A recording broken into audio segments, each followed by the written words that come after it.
They're the ones that don't get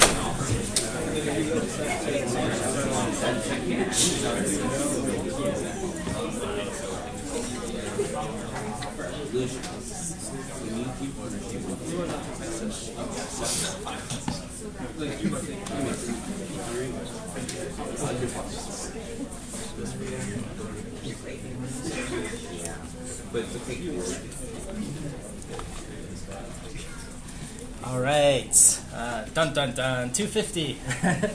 So hello everyone, hopefully you're here for computer algorithms, CS5006. Great to see a big class here. We've got like a really nice classroom. And I guess one of the struggles will be we're going to do a lot of like interactive stuff. So we'll have to like hop over rows and stuff, but we'll manage. It'll be all right. But it's great to see everyone. Hopefully you had a good New Year and break and so on, and are sort of charged up and excited about algorithms, and for most people, systems right after this semester. So my name's Mike Shaw. I'll do a little bit of an introduction, but I like to start every class with just sort of a little warm-up. So there'll be different sort of prompts, and today is just sort of the origin of the word algorithm, what we'll be studying today.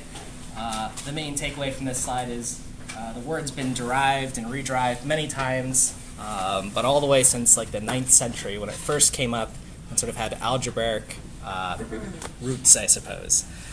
All right, so that's a little bit on the warm-up. For folks in the back, can they see, is there a lot of glare on the screen, or how are the slides looking? Oh, let's try to make it a little bit better. Worse, better, or like gonna fall asleep, or It's hard to take notes though. hard to take notes like this. Okay, we'll leave it on, and if it gets difficult, we'll adjust. The first day classroom battle continues. All right, so I do record the audio of my slides, so no one's on camera.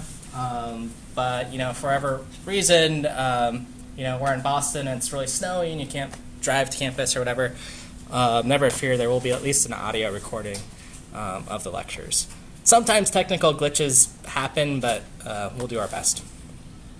And I am recording now. So today is sort of a welcome to class. We'll get into some logistics, some infrastructure setup, and we're going to learn like a few different things. Starting with like the C programming language will sort of be our focus today. That's going to be our tool for algorithms, as well as sort of go into the systems class. Normally we would do that introduction in computer systems, but since everyone's in sort of both classes, that's sort of the agenda, which is a little bit new this term. I think that's going to work out great. We'll also be having like an in-class lab. Again, this class is 3 hours. I don't want to talk for 3 hours. I can't talk for 3 hours. So, you know, the last hour or so will be like sort of walking around, moving with partners, and working with the course staff. Okay? So hopefully you have a laptop. If you don't, we'll be working in pairs, so you'll work with someone who does have a laptop. So about your instructors, I'll give a little bio on me, but Vito in the back, I'll have wave, is also an instructor who teaches, I guess, the night version of this class, 6 to 9 p.m. Anything more you want to say about yourself, Vito? Yeah, I'm open for now. Okay. You'll do your introduction in your class, but we'll both be here to sort of help you guys through this course. We'll both be on Piazza, like answering questions and those kind of things. Let's see. And then while I have sort of course staff, let's see, I think that's maybe the next slide. We have our sort of co-instructors or teaching assistants. Atanas is with us. Anything you want to say? It's a great class, enjoy it. Awesome. And then we have Joseph and Olivia, who might not be here, but maybe they'll be at Vito's section. We'll keep an eye out for those folks. Let's see, introduction. Introduction stuff for me. Oh, that's nice, like music. So a little about me, your instructor. I got my sort of start in computer science a long time ago with a Google search. I was really interested in games. I played a lot of games, I guess, as a kid, and then I sort of found myself trying to make them, reconfigure the games, spent more time doing that than actually just playing the game. So I did that and found out, hey, you have to learn how to program these kind of things, right, if that's ultimately what you want to do. So, a bunch of games I liked and wanted to play. So I started writing video games a while ago. Then I started writing video game tutorials for a magazine. If you search my name really hard, maybe you can find them. No one to date has found them, but they do exist. Then I sort of decided, hey, I want to study computer science. Did that at Ohio State, the Ohio State University. And then I kind of got into researchy stuff, doing visualization, some research in gaming, sort of medical visualization stuff. And then ultimately, someone kind of pushed me to grad school, and I said, what's grad school? And they kind of explained to me what that is. And then I did my master's and PhD at Tufts, just across the river. So that's sort of my journey. I'm sort of interested in hearing about everyone's background here and what sort of led them to computer science, whether it was video games or maybe you want to build a cool app or change the world in some other way. Going to be excited to sort of learn about that this semester. So those are sort of my primary interests. Computer graphics, performance of machines, how we work with things, human-computer interaction. That's HCI. That's sort of where my experience is. Worked at a bunch of different places through internships, part-time, full-time. And all these places I worked on like systems and algorithms. Right? It was an important part of my journey at all of these companies. So you can't escape it. That's why this is really good. This class in systems following for sort of getting your foundations down. Now I work here, so we're Huskies. Okay, so our teaching assistants introduced Atanas, and that's good you're here. I gotta get your picture. That's what Joseph looks like, and that's what Olivia looks like. In higher resolution, of course. Office hours and so on will be listed on the Piazza page. How many folks have used Piazza for other courses? Most all hands going up. So again, trying something a little new where on Piazza, folks will just sort of keep, let's make this bigger. Big enough, okay. Let's see, on 5006, their office hours under resources, so I'm sort of clicking in the top middle there. And then staff, and that's where we'll find folks here. For me, I'll decide tonight or whatever when I'll have sort of regular office hours. If that's a time you can't meet, you can always do by appointment, and then of course, the TA's office hours, meeting with them. Okay, back to this. I'll be hopping back and forth a bunch. So what is this course? Roughly speaking, the curriculum 5006 is sort of getting you guys ready for your introduction to algorithms, and then the 5800 course, which you'll take later on. And really, understanding algorithms is important for pretty much any course you take, deciding where you want to specialize. The things we talk about in this course, you'll keep running into over and over again, just in different domains.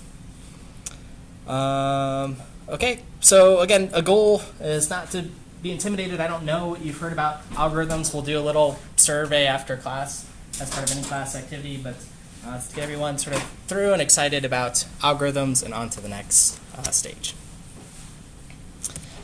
And then most folks, I think like 95% of everyone, will see in systems in the second half. So I look forward to that, and there won't really be an introduction lecture or anything in that. We're just going to sort of smoothly go into systems then. And as I sort of mentioned, today we're like learning a new programming language sort of in a day, or at least the foundations. And those are the same tools we'll use in systems. So that's sort of in mind. I think we'll get through more cool stuff that way. Okay, so every once in a while it's nice to have a little video injected into the lecture. So we're going to try and see if the volume works, but just, you know, by the end of the class, again, the goal is to sort of understand what's this mean. Let me do a volume test so I don't blow everyone away. Let's see. Okay, and then a little bit up here. How many people have ever watched the show Numbers? It's a little bit older, yeah, but it's really good. And every once in a while they do these sort of like, I guess if you watch like Numbers, CSI, any movie where they try to explain like some algorithm, it's interesting to hear what they say.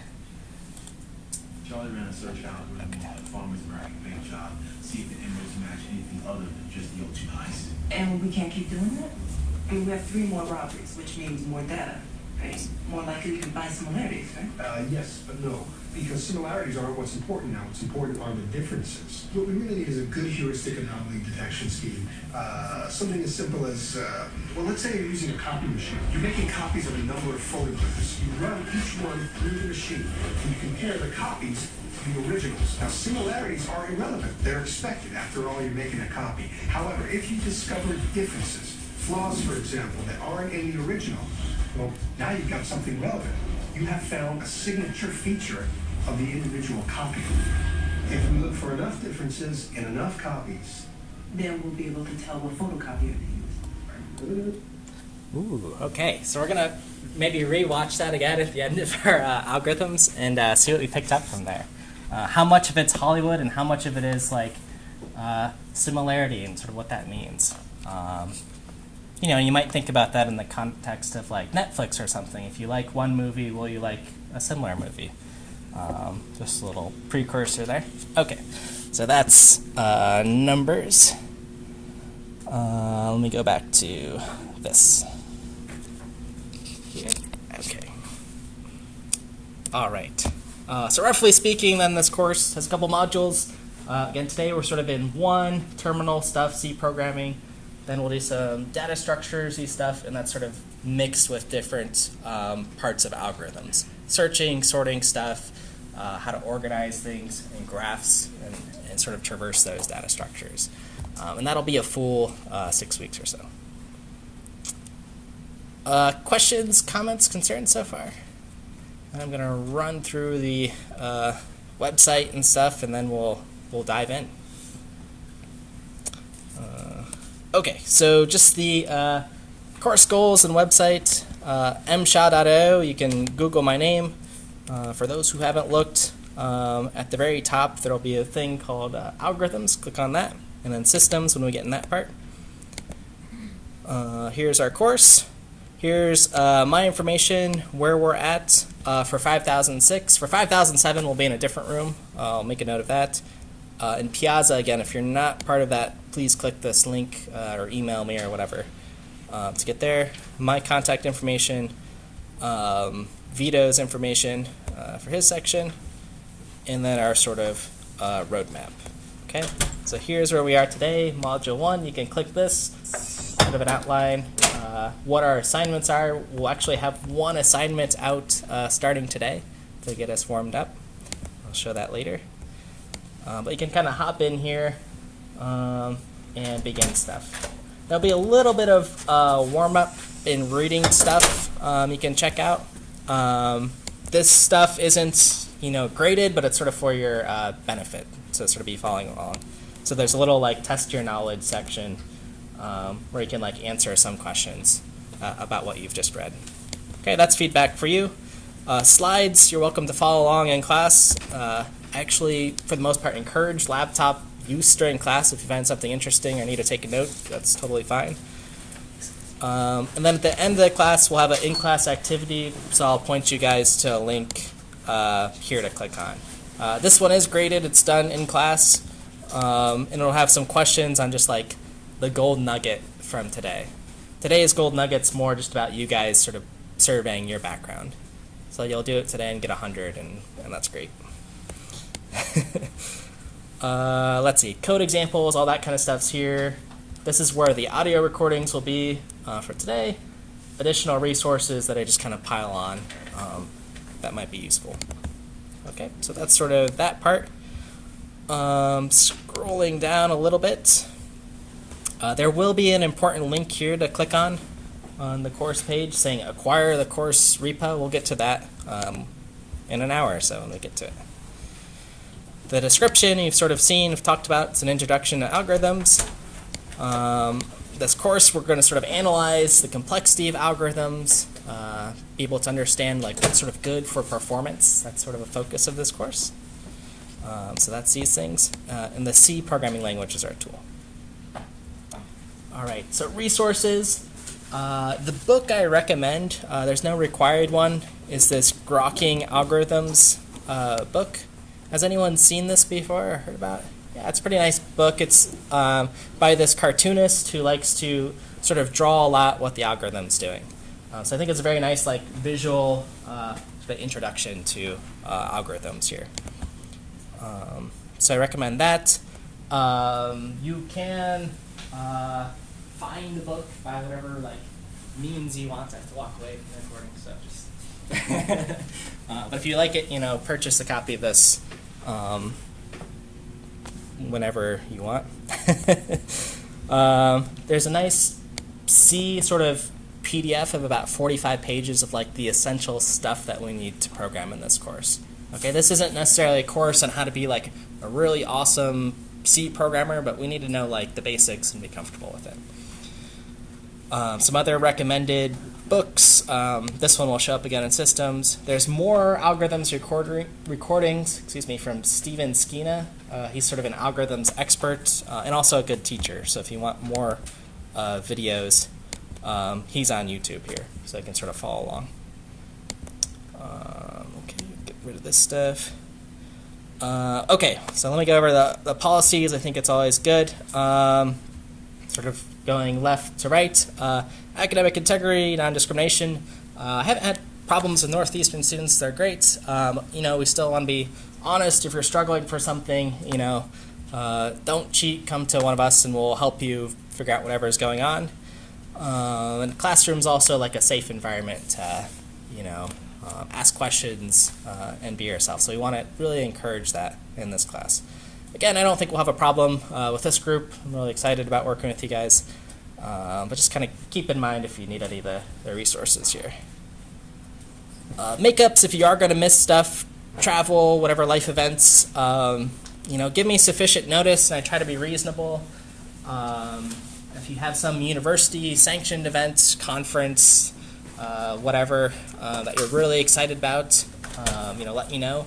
If you have a job interview for your co-op, it happens to be like, go get that co-op, but just give me a little bit of notice so I can figure out how to like make stuff up that's fair.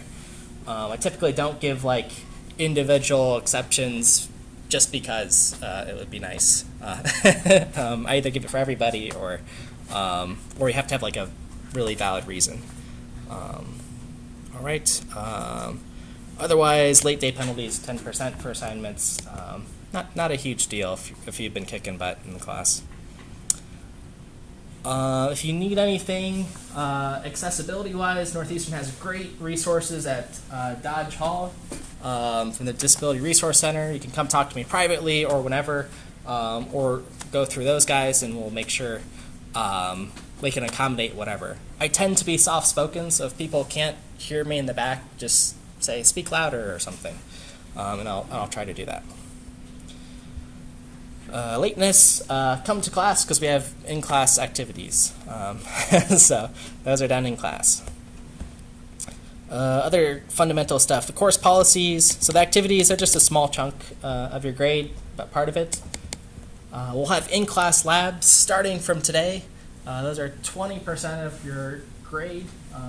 Typically, other than today, you'll be working with partners as well, and you have 1 week to get those submitted. Okay, so you'll sort of start them in class.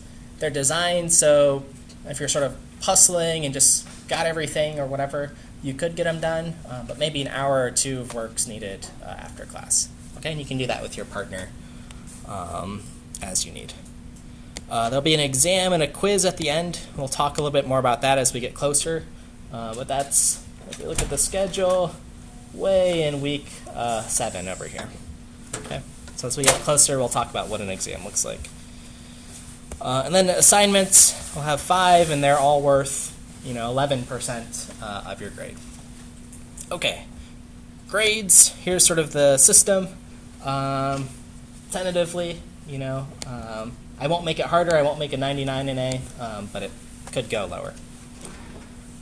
Snow days, we'll do makeups. Talked about late penalties. We'll be doing a lot of programming in this class. In the next one, yeah. Yeah, I had a question about the the exam/quiz. Yep. Is there an exam and a quiz or more questions? Or is it Just one, yeah. Okay. Just one exam, yeah. and it's kind of an exam/quiz. Yeah, I think so. It'll probably take, we'll allocate during this class or whatever, maybe 2 hours for people to finish it up, and then so it's got to be reasonable once it's mid-semester. Question, yeah. Yeah, about the in-class labs, you said it was due a week after the class, right? Yep. So if we, for some reason, can't make it to class one time, can we just do it on our own? Or? Yeah, so I'll explain sort of how labs work. So you'll be sort of submitting your code online, and as long as it's in like good condition, you've got the correct results or whatever we're asking for, before 2:50 of the next week, then you're good to go. Okay. And like I said, most people, labs are sort of designed to get done in class or just like a little bit after. Like if you've got nothing after class, you could sort of wrap it up. Let's see, other questions? Almost through the website. Thanks for your patience, but I want to make sure everyone's on common ground. Let's see, so snow days we'll make up. We got some snow today, hopefully not too much more. Make sure stuff compiles, otherwise we can't grade it. You'll probably get an email from us if so. No bonus assignments, that's less likely. If you are waitlisted, stay in the class, keep participating, and then we'll sort something out. What else? That's super important. Yeah, keep your laptops out, preferably not Facebook unless you're on like an algorithms group or something, which you could create for this class, I don't know. Just so you don't distract the people around you. And final note, everyone, I know we've got a big class, but I try to get to know everyone by name. One way I do that is you need to visit me during office hours, if possible. A lot of folks might be working or whatever, then just like chat with me after class. Usually I just want like a 2-minute meeting. What's your name? What's your background? What are you interested in getting out of this class? How can I help you? Like those will be my default questions. And then if you want to talk about other stuff, we can do that. And that's it. All right, other questions about the website? We're masters of the website, and we won't do this again for systems because it'll look very similar. All right. So that's this. So labs are done in teams, in pairs, and you'll sort of be mixed around with different people. Why would I do that? Anyone know? Yeah. To encourage us to work with different people, and you don't choose your work with jobs, maybe? Yeah, you got it. So yeah, I know. So everyone, one reason I love teaching in sort of the Align program is you guys have a nice like cohort. So maybe you know a lot of other folks, but just get other folks to know each other. And as you said, in real life, you don't get to choose who you work with. Typically, I guess. Okay, laptops, bring those. I don't care what kind of laptop you have, just have one. Whether that's a MacBook, Linux machine, Windows, Chromebook. I've had someone get through my course with like an iPad before, but we'll have to like sort of talk about logistics. If that's a concern though, we'll talk about like the Snell Library has laptops on loan, and we can sort of, or our department, the Corey Computer College of Information Science has laptops as well. All right, texts, we look at those. Teaching style, you'll get sort of lecture. This is a very hands-on class though.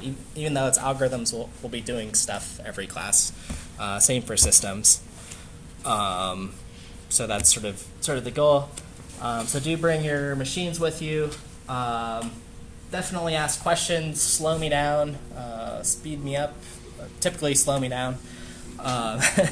As a professor, I guess I never remember you asking a question and it being like wrong or raising your hand and answering. Like, I don't know, my mind's like worried about answering an email later or something. I'm not worried about that. So participate as freely as you like, and ask questions. And I don't randomly call on students ever. So I just put that disclaimer because I never liked that. Because I'd get called on and try to be like hiding in class, but I won't do that. So.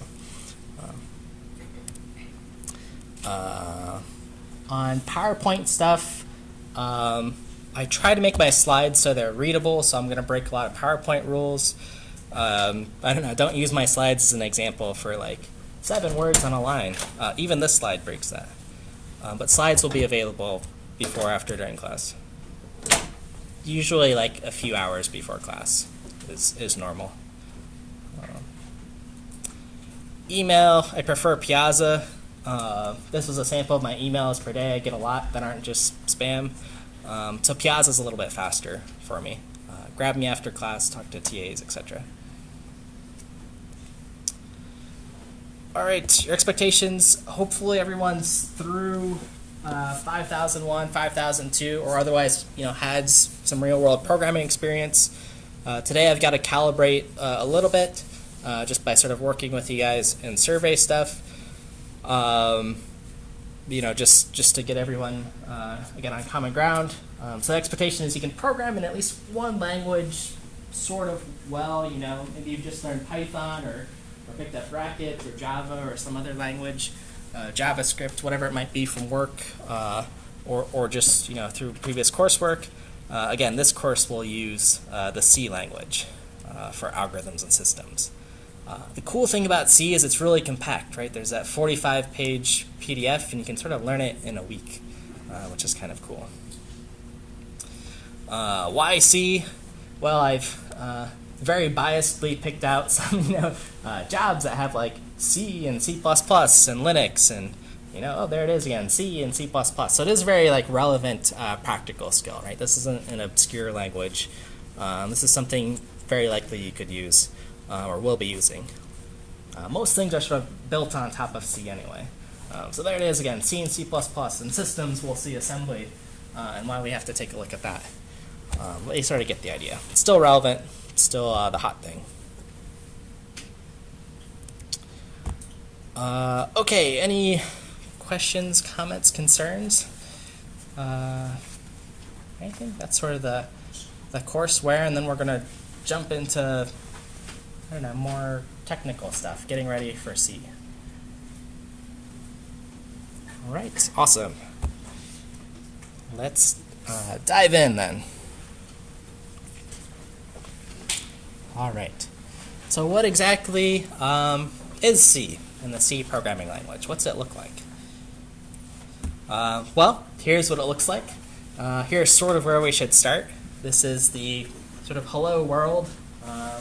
Hello computer algorithms, hello computer systems, whatever, and that prints to the screen. Here's what it looks like. So I'm going to sort of walk through this, and then I'll actually live code it, maybe make some mistakes, so you can sort of learn from those, and then we'll sort of walk forward on some examples. So C, something to know is it's a compiled language. If you're working in Python previously, right, you just sort of saved a file, or you could just run something, or just sort of type it in the editor, and 2 + 2, and just like get a result. C, we actually have to go through this step of here's some text file, some source code, that's this guy, and then pass it through another tool. This tool is called a compiler, and that takes all this code, compiles it, and then gives us an application that we can run. Okay, so that's what this top line looks like. Our compiler is called Clang. You can sort of think of it as C-lang if you want. It takes in a source file, hello.c, and the little -o means output that source as a program called hello. Okay, so let me code it live, and then we'll walk through some more slides. This will sort of be like a little learning cycle. So here it is. let's see. Always worried about, is that, can you guys see this? Big enough? Okay. Okay, so sort of the basics here. I'm going to use a text editor called Vim, and this is a terminal environment. You might not have done a lot of terminal stuff, but that's something we'll be sort of walking through today. Okay, so I'm going to open up this source file and start writing a little C program. So in C, the skeleton of the program is it has a main function. Okay, this is where we start our program. Again, in Python and Java, you might have seen a similar sort of main or entry point. And you know, this is sort of the anatomy of the program, but we want to do some stuff, output some text to the screen. So we need to bring in a library to do that. So I'm going to do #include. That's sort of like importing or bringing in some other code someone else has written. And there's one called stdio. So that's sort of an abbreviation for the std part is like stood, sometimes pronounced, or short for standard. So standard input output. We want to output some text to the screen. .h is sort of the convention for like the file extension. Okay, and then there's a command for putting things out. Puts or put the s is a string out to the world. And what should we say? Hello, computer. Hello, CS5006. Okay. So then I'm going to save this file. You'll see stuff sort of going on here in the bottom left-hand corner, right? Save this file, and I can quit if I want. Okay, so that's step one. We sort of wrote our code. I'm going to leave it up in this window on the left, and then on this window on the right, we'll compile it. Okay, so clang is our compiler. I called this file basics.c. I'm going to output it and name it, hello. And then if I don't get any errors or anything, it looked like it worked. And then I'll execute hello.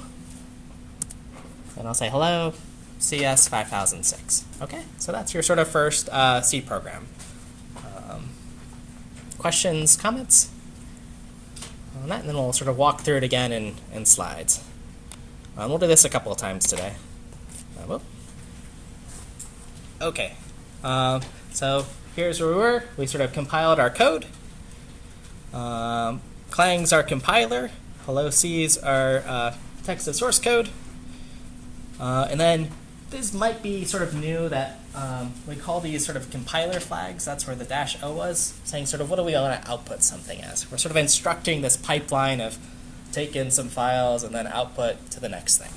Okay, and that's a lowercase o, -o, for output, and then hello.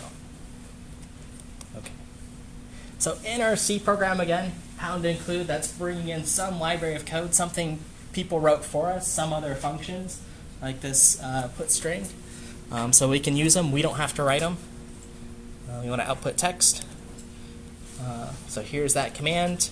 In the string of text, these individual characters, HELLO space, etc.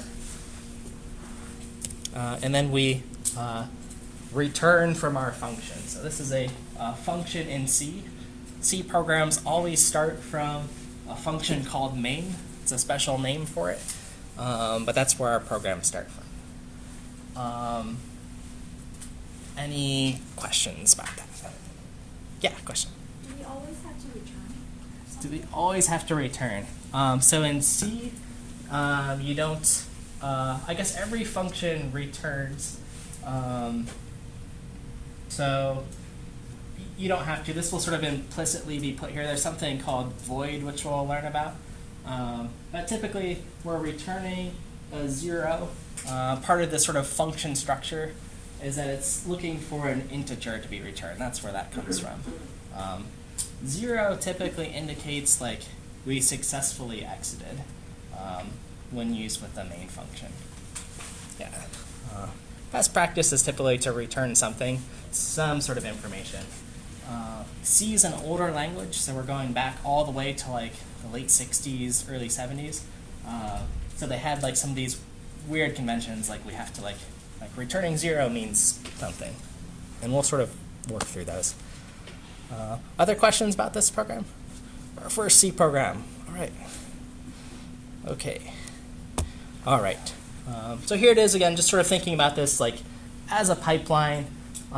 We'll talk a little bit more once we get to the systems section of this course about like what each of these steps are doing. Because no matter what language you use, whether it's C, Python, or whatever, they're going through this pipeline, so we'll learn what that means. But basically, we started with our source code here, ran it through a compiler, and we got a hello application. Right, something you would think about like double-clicking and executing, or in this case, we're running in a terminal. Okay. So our work environment for this class is a Unix or Linux system, right? That's what I'm using here, right? We're going to be working in sort of this text environment, right? We're not going to be double-clicking anything or whatever. You know, why or, you know, what's sort of the rationale? Again, you know, sorry, wall of text. You know, Linux itself is a very, like, popular like operating system. It's used in a lot of places for like the sort of servers or back end of things. A lot of people, I feel like myself, use it as their main operating system. And it's really kind of flexible and a nice environment to work in. It was created by this guy named Linus Torvalds. Linux, at least, Unix itself has a longer history. And there's lots of different variations of Linux. Whether these are the operating system names, so like Windows, Ubuntu, Debian, Fedora, Gentoo, Arch. The systems here use something called CentOS, and that's what we'll all be using. Some like common operating system. Makes it easier for us to give you guys help if you can test your code and make sure it sort of works on the same system. And again, we like it because it's sort of hackable operating system. It's kind of cool. Okay, so again, we'll be working in this sort of command line interface. So that means like text will get sort of comfortable navigating this. If you haven't done it, it takes a little bit of practice. We'll sort of be forcing ourselves to do some of that practice, I guess.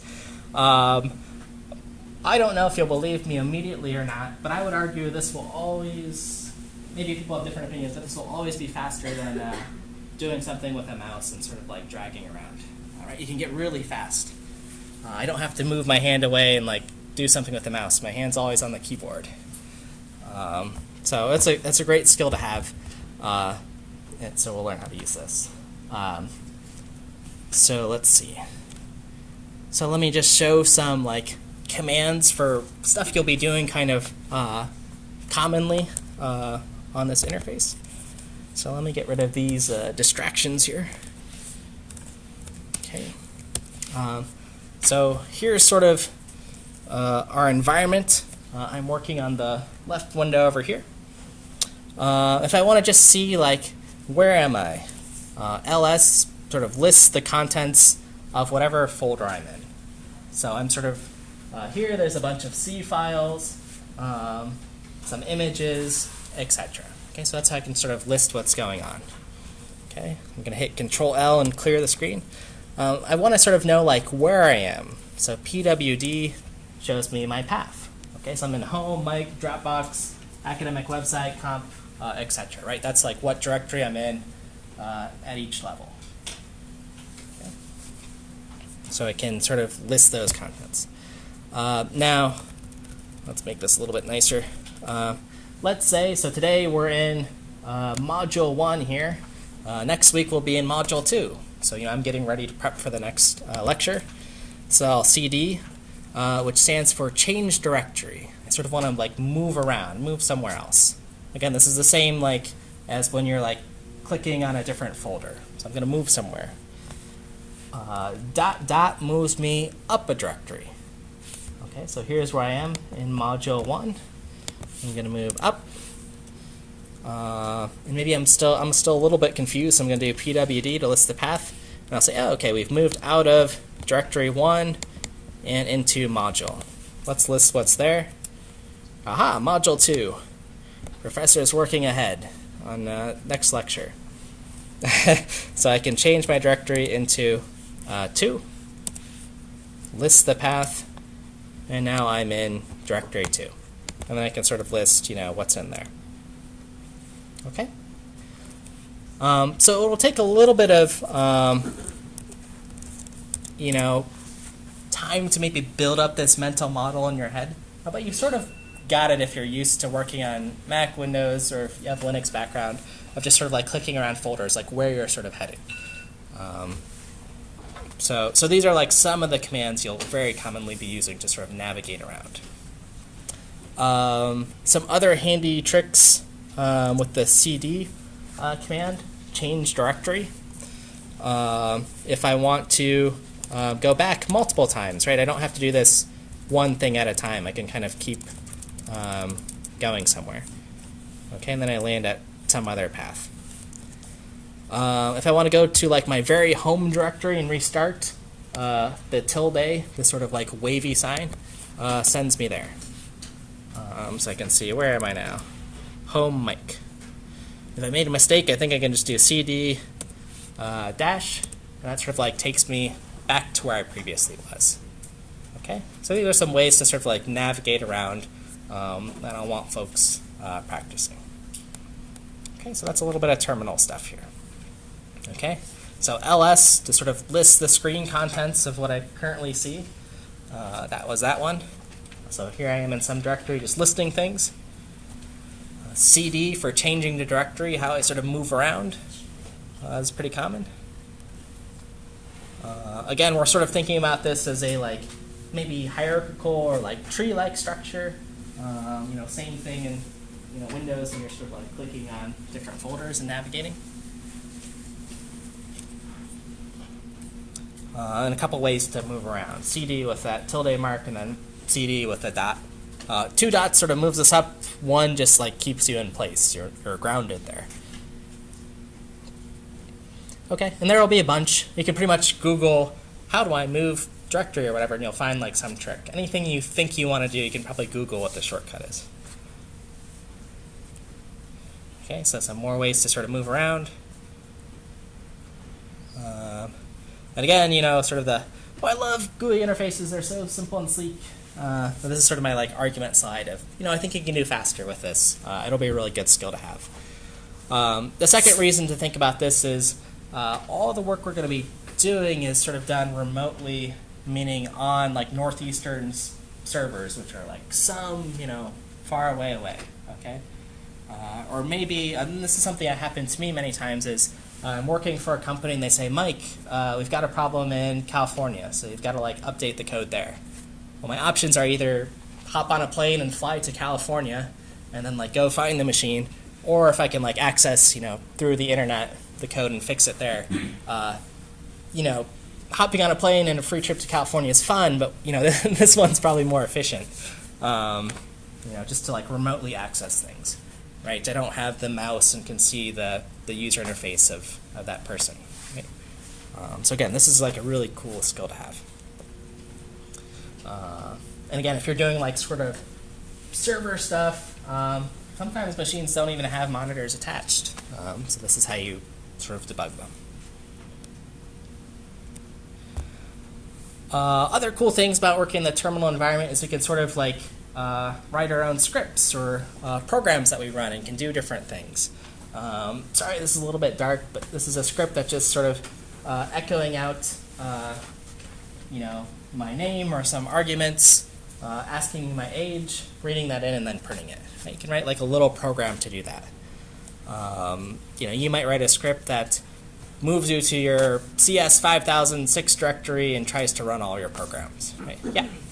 If the hash mark is a comment, why did you use it to import? Why is it different there? When you imported Oh, let's see. the standard input output. Oh, sorry. Maybe. Oh, so this is. Sorry, I'm gonna mix a bunch of things. This is like a different scripting language. This is a shell script. Oh. Sorry, yeah, I don't want to mix this with learning a bunch of languages all at once. Let me zoom through this one, and then I'll hop back to it later when we do some scripts. Ignore that. I didn't think about that. But the idea is you can write scripts, you could write C programs, you could write Python programs, Java programs, whatever, and sort of all run them in some like automated fashion. Okay, so that's just what that was showing off. But yeah, I want to stick to one language at a time today. Make sense? Terminal stuff? Cool.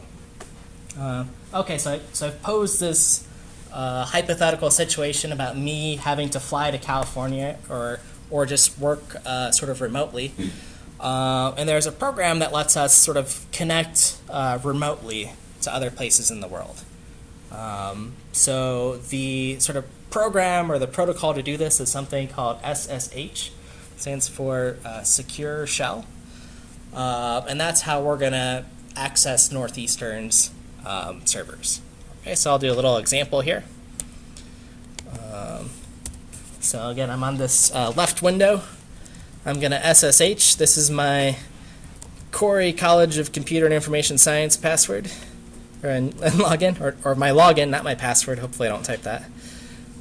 So login dot corey.neu.edu. Okay, so this thing here looks like a sort of web address. That's where I'm trying to connect to. Some remote location, somewhere hidden on Northeastern. I will carefully type my password, not on the big screen, always risky.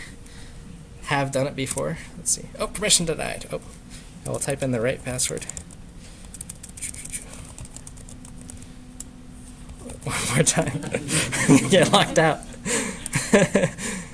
Okay, so now I'm in. Okay, so I'm in some different environment. On this stuff, all this stuff on the left pane, you'll even notice this little like prompt change to something else, sort of a subtle change. But we got this like other message, and it's even telling you like where I am. I'm actually on this like Linux machine.ccs.neu.edu or whatever. So this, whatever is running on this terminal is something, on campus elsewhere. If I have another terminal, this is, Mike's files on my machine right there. But here I am. I'm somewhere on Northeastern's campus. If I list the contents, again, a subtle thing you'll notice, like none of these are the same. These are like things we haven't seen before. Make sense. Like test example, test this one, or vectorize, whatever. These were not the things we saw before. Okay, so I'm on Northeastern. I've securely logged in there. Okay, and that's where we're going to be working. This sort of like common framework. Okay, so when I'm done, I'll exit. I should always exit. And it says my connection's been closed. Okay, logged out. Okay, questions on the secure shell and sort of doing that? Again, we'll get plenty of practice. Yeah. It said that the instance was volatile, yet when you logged in, you had all your stuff. So do you have like a personal drive? Does everyone have their own personal drive? Or these like instances that? Yeah. So. Yeah. So when I log in, I have like my Mike folder. You'll have whatever your folder is. Every single one of you will have some like protected folder just for you, running on some machine somewhere. So even I can't look. I don't think I even have access to like look in your directories there. We'll talk about what that means, but it's like your private space. Another advantage of sort of working on Northeastern's servers is they're really good at like backing up stuff, right? They're a university, so sort of want to keep things. Versus, if I lose my laptop, I might not have backed up all my schoolwork or whatever. Let's see, other questions about SSHing? Sort of working on some other machine. It's kind of a fun concept to think about. Cool. All right, so our shell somewhere else in the world. I'll refer to this as our shell, our command line, our terminal, just this environment.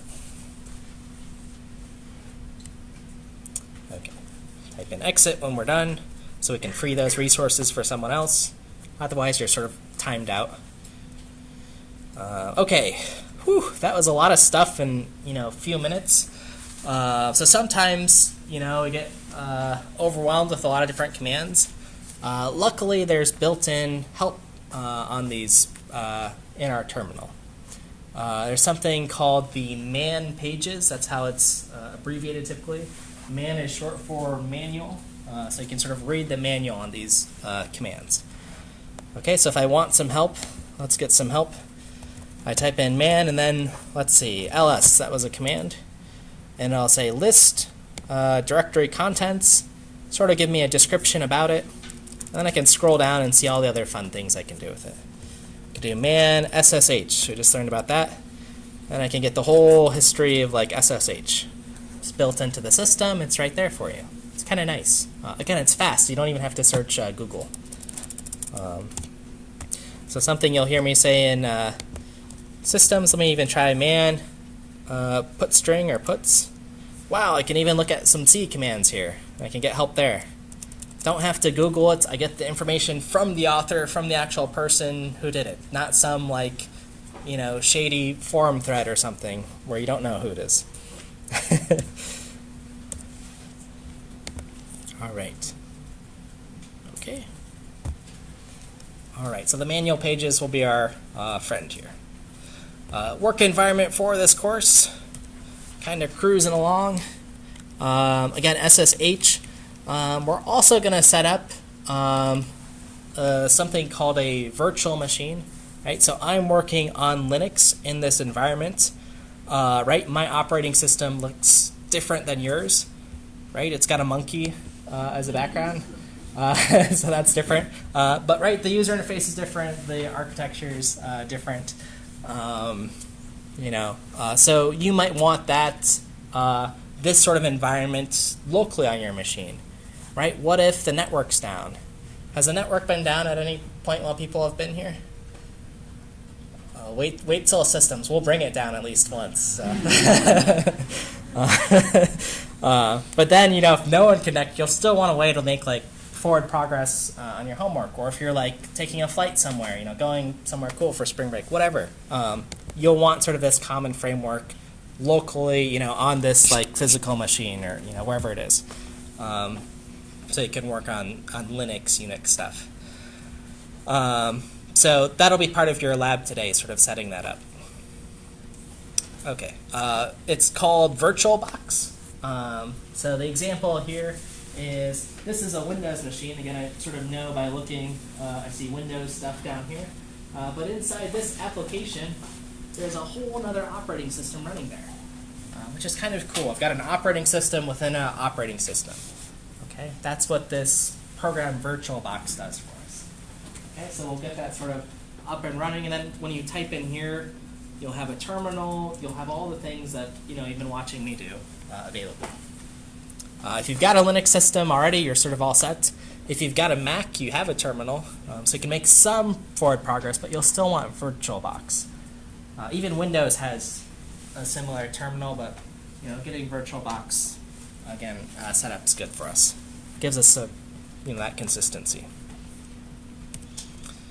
And then here's sort of how to, you can hit the Windows key just like you do in Windows and search for a program, or in Mac, type in terminal, and that's how you'll find it. Okay, and then you can run commands just like we've been doing. Yes, yeah. You said we're using CentOS, or the servers of CentOS. Yeah, so the trick with, we are using CentOS. Ubuntu is sort of the easiest to Because like they're different packages. to get. Yeah, they're, for this course, pretty much everything that's installed by default, we're good to go. So a couple of things. The, so Linux itself, right, there's a bunch of flavors. There's Debian, Ubuntu, just a bunch of versions. Sort of like when you buy a car or something. On the outside, it looks sort of different, but it might be like the same engine on the inside. That's sort of the case with Ubuntu and CentOS. I thought they were. I know They're a little bit slightly different. Probably not going to cause any problems for this course. I'm pretty sure they won't, because I do all my stuff on Ubuntu and I test it against the server. But yeah, you're right. There are some differences, but the inner engine for the most part is the same, right? I think about it that way. So Ubuntu is fine. If you want to install CentOS in your VirtualBox, that's also fine. I've just found Ubuntu to be the easiest. So we'll be working on that today. All right, any other questions? Then we're going to do a short 5-minute break, power along a little bit, and then our lab. 'Cause 3 hours is a long time. So let's break till 3:50. You can stretch, check your phones, walk out of here, whatever. Just come back in 5 minutes.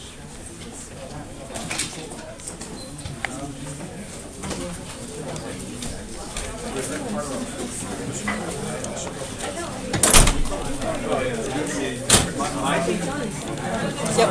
Yes.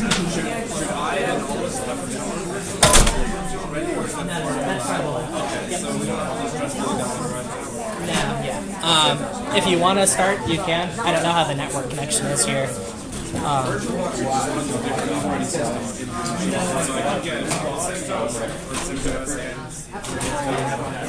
You'll just need one, probably. Ubuntu for Hi there. I was wondering if you're available tomorrow, or maybe after class. After class today is good. What time? Right after class. Okay. Does that work? Yeah, I would ideally like to have a conversation longer than 2 minutes. That's cool. Okay. We'll sort of walk and talk and back to Nightingale. Okay. And what's your name? Jake. Jake. Cool. Sounds good. Okay.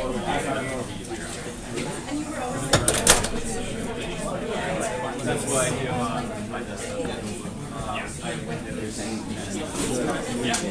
this is easier than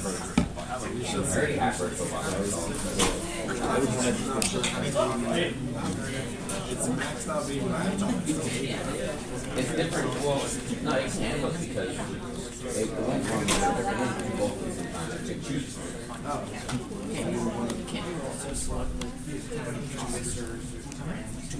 I can have all the Many grams if you want. I can just download more. Yeah.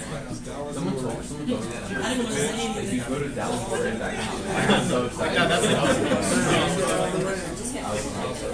What's the website? Oh yeah. It's like gameover.com.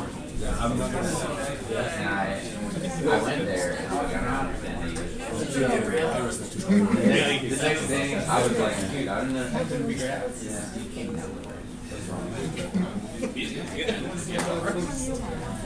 Yeah, dude, I got right. That's like the running.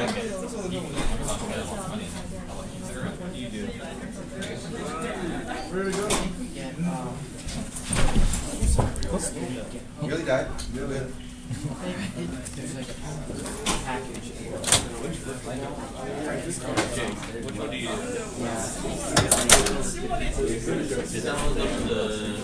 I downloaded a bunch of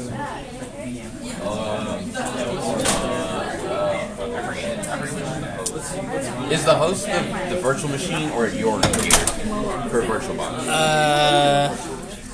I think the host is. Are you on the setup? I don't remember. I already have VirtualBox from a different class, but and I don't remember. I have the instructions as I've written them out.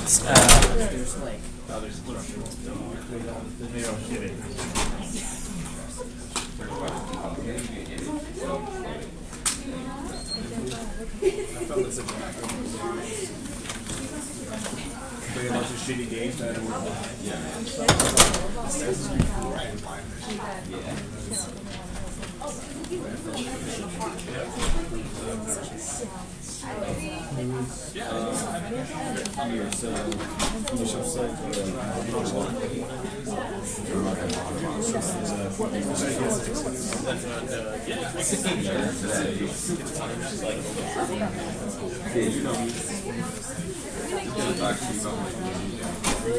Hopefully, it's free.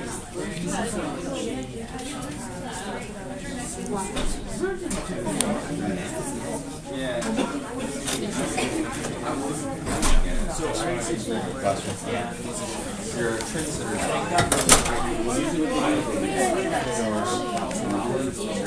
I've used No,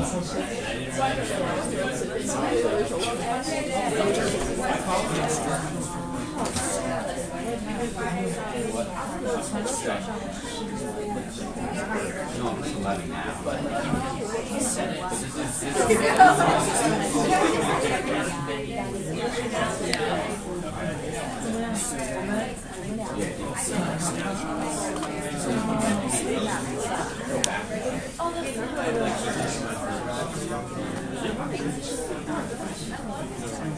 Yeah, do I have to do that for virtual boss? I don't think you do. I think virtual boss.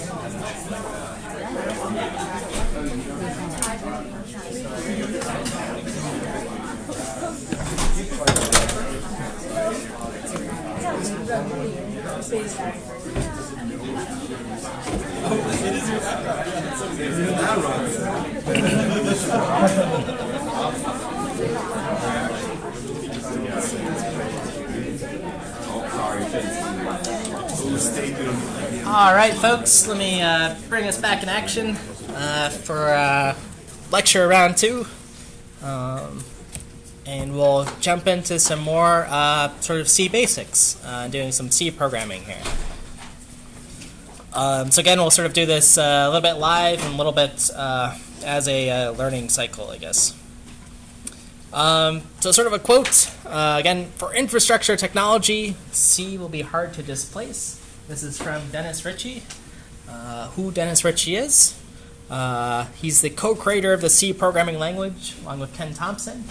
So was a famous sort of computer scientist. And again, just sort of really smart guy. Also made a lot of contributions to the Unix operating system, for which Linux is based on. From Harvard, so again across the river, and a winner of what's known as the Turing Award, which is the highest prize in computer science, right after Alan Turing. If you've seen the the Imitation Game about Alan Turing.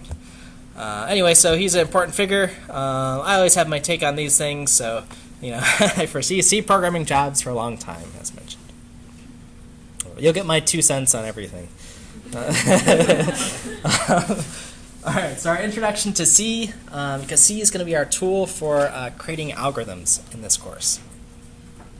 Okay, so C, again, it's the successor to the B language. It is typically a systemsy language, so absolutely the right tool for 5007 when we get there.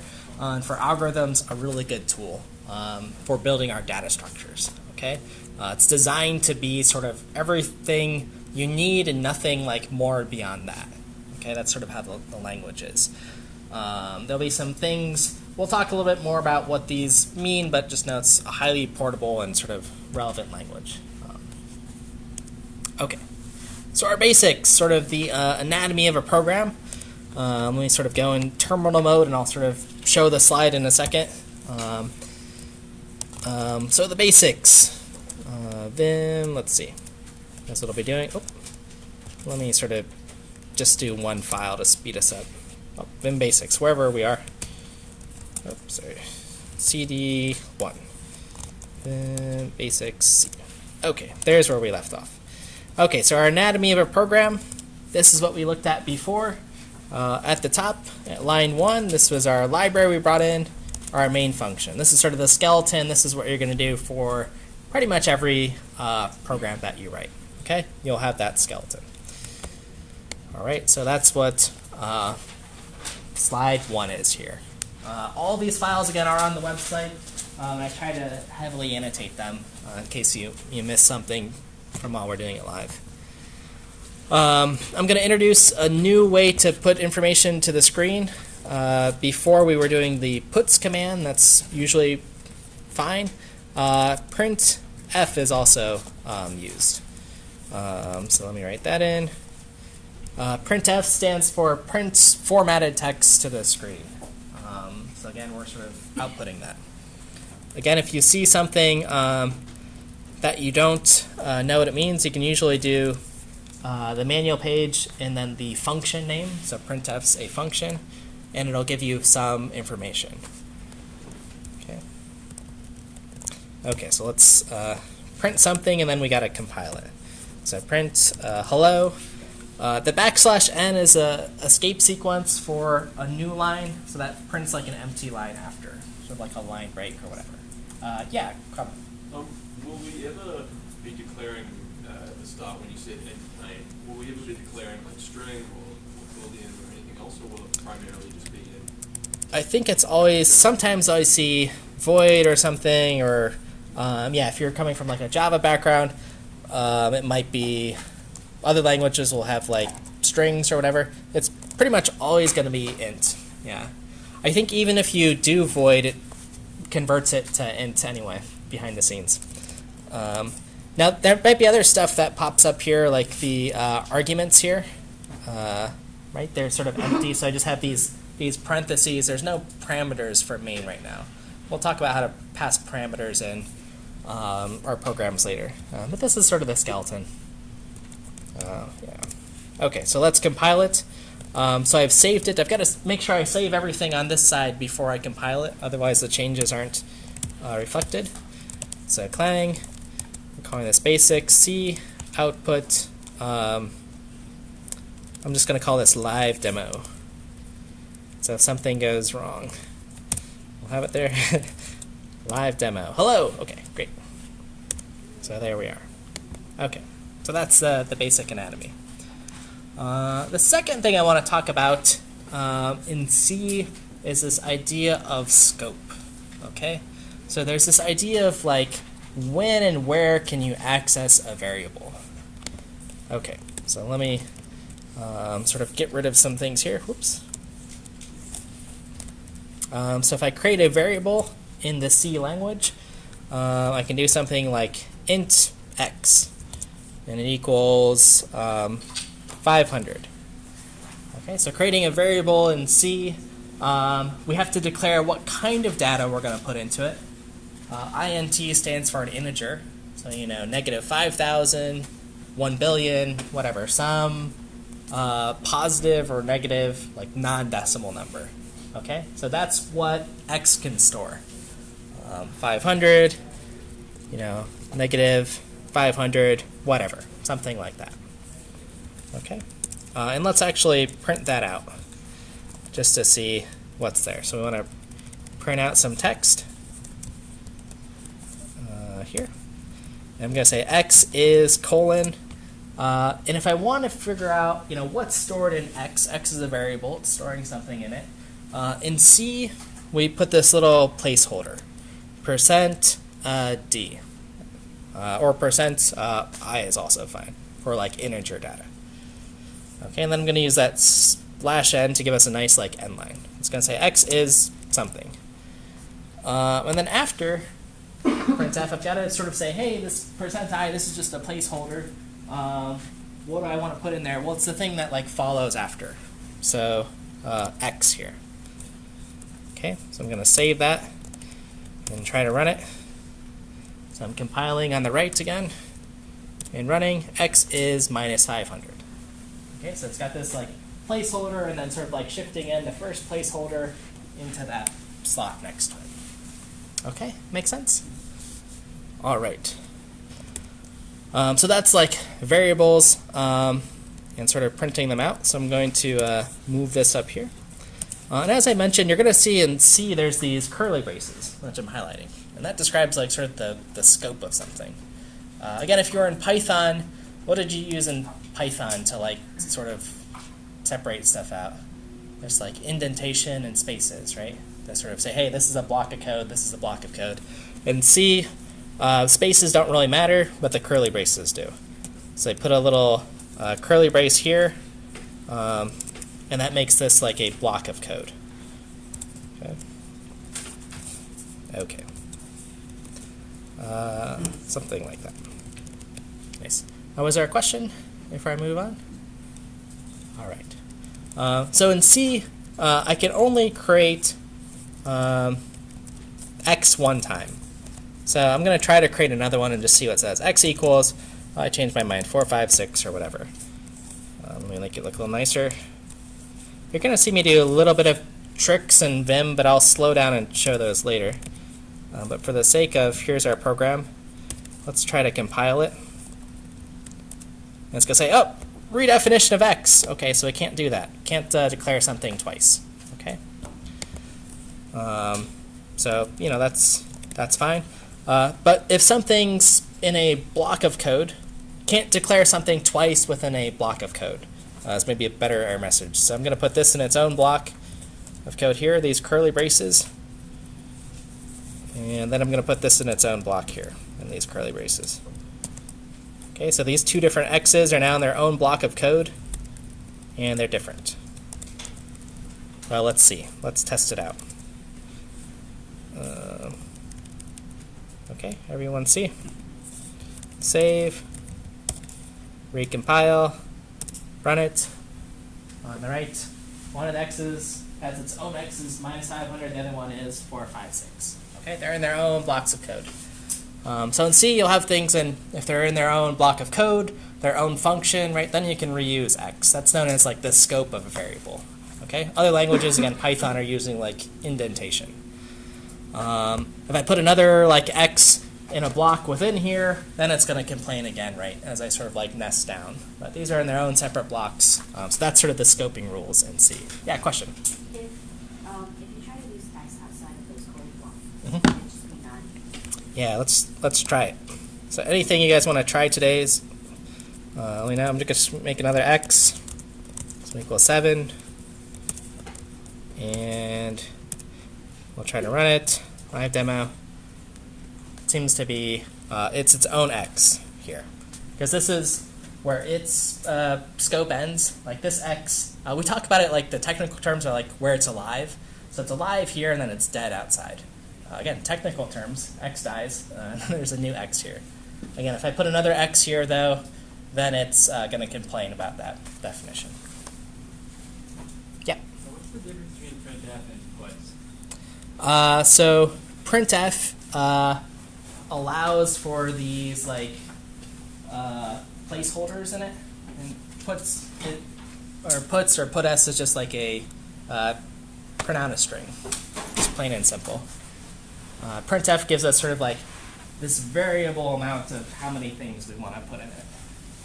So we'll be using printf more in our examples just because it's nice. This is one way you can sort of like debug your code and say, oh, what's x? I want to know, and print it out that way.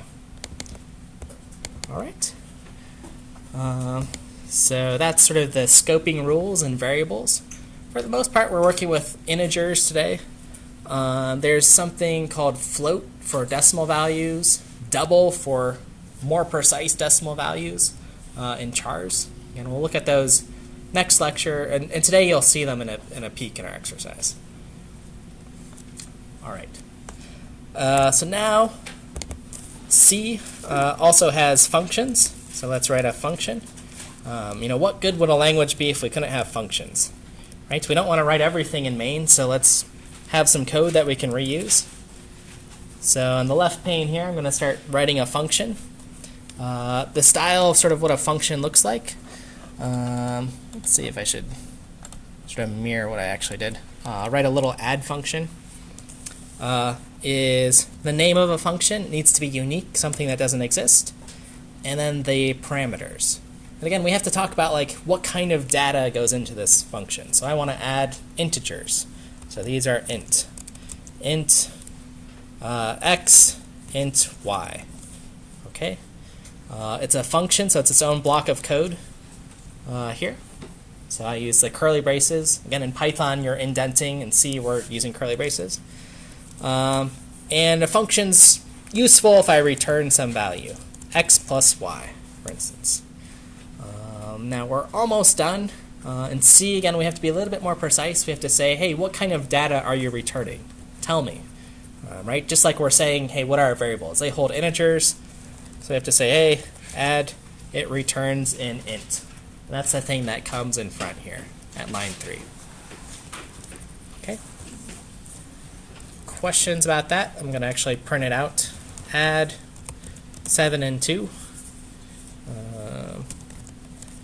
And then as our parameter here, we need a little placeholder, %i, and then our function add 7 and 2. It's going to actually do the work. Okay.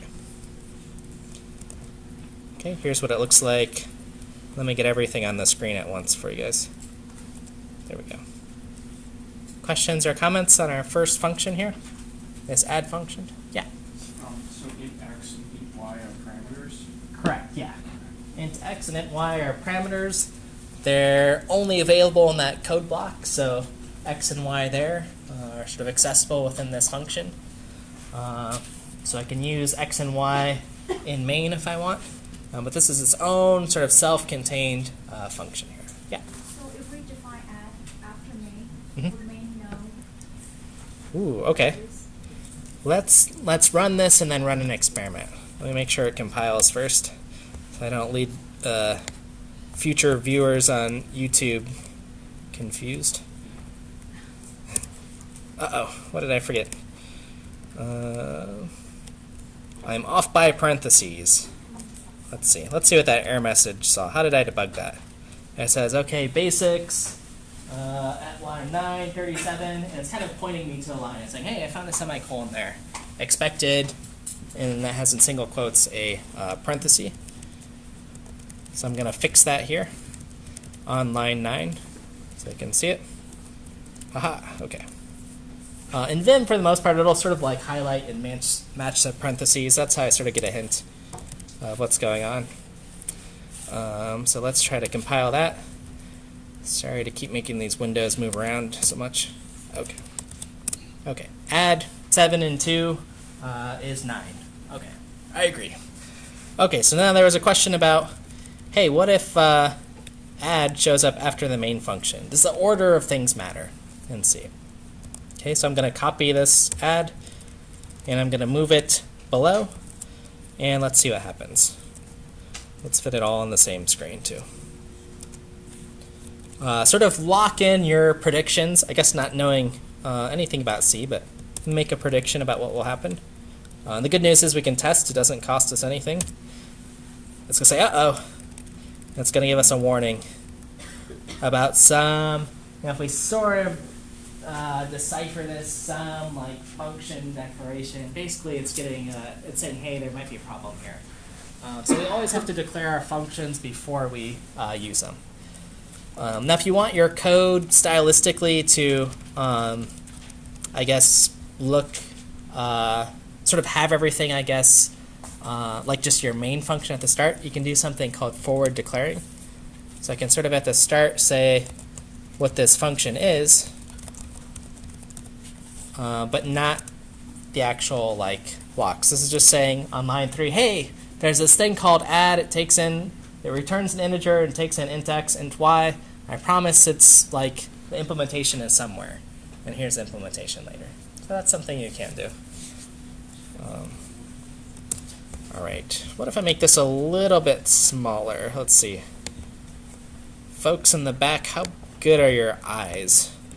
Just so I don't spend forever scrolling back and forth. Can folks read that in the back? I see lots of confirms. Okay, cool. All right, so everything's on one screen there. And if I do run this, it does run again. All right, so that's our first function.